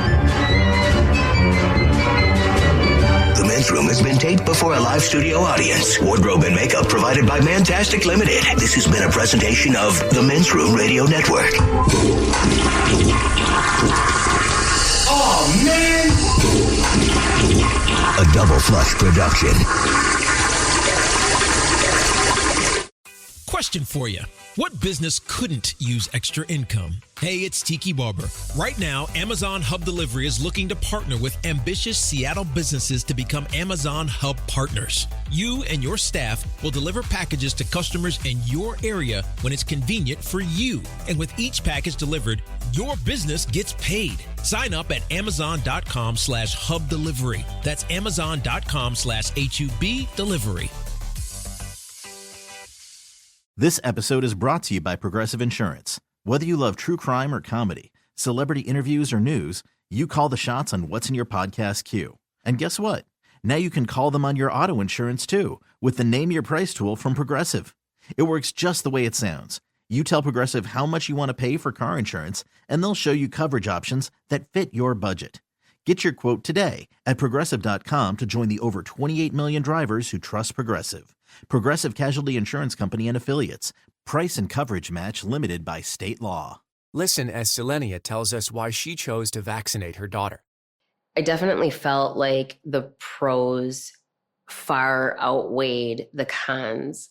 The diseases that I am protecting my child against, they're still here. And at the end of the day, it's my job as a mother to keep my child safe. Talk to your child's doctor and learn more at yvaccines.com. Brought to you by Merck.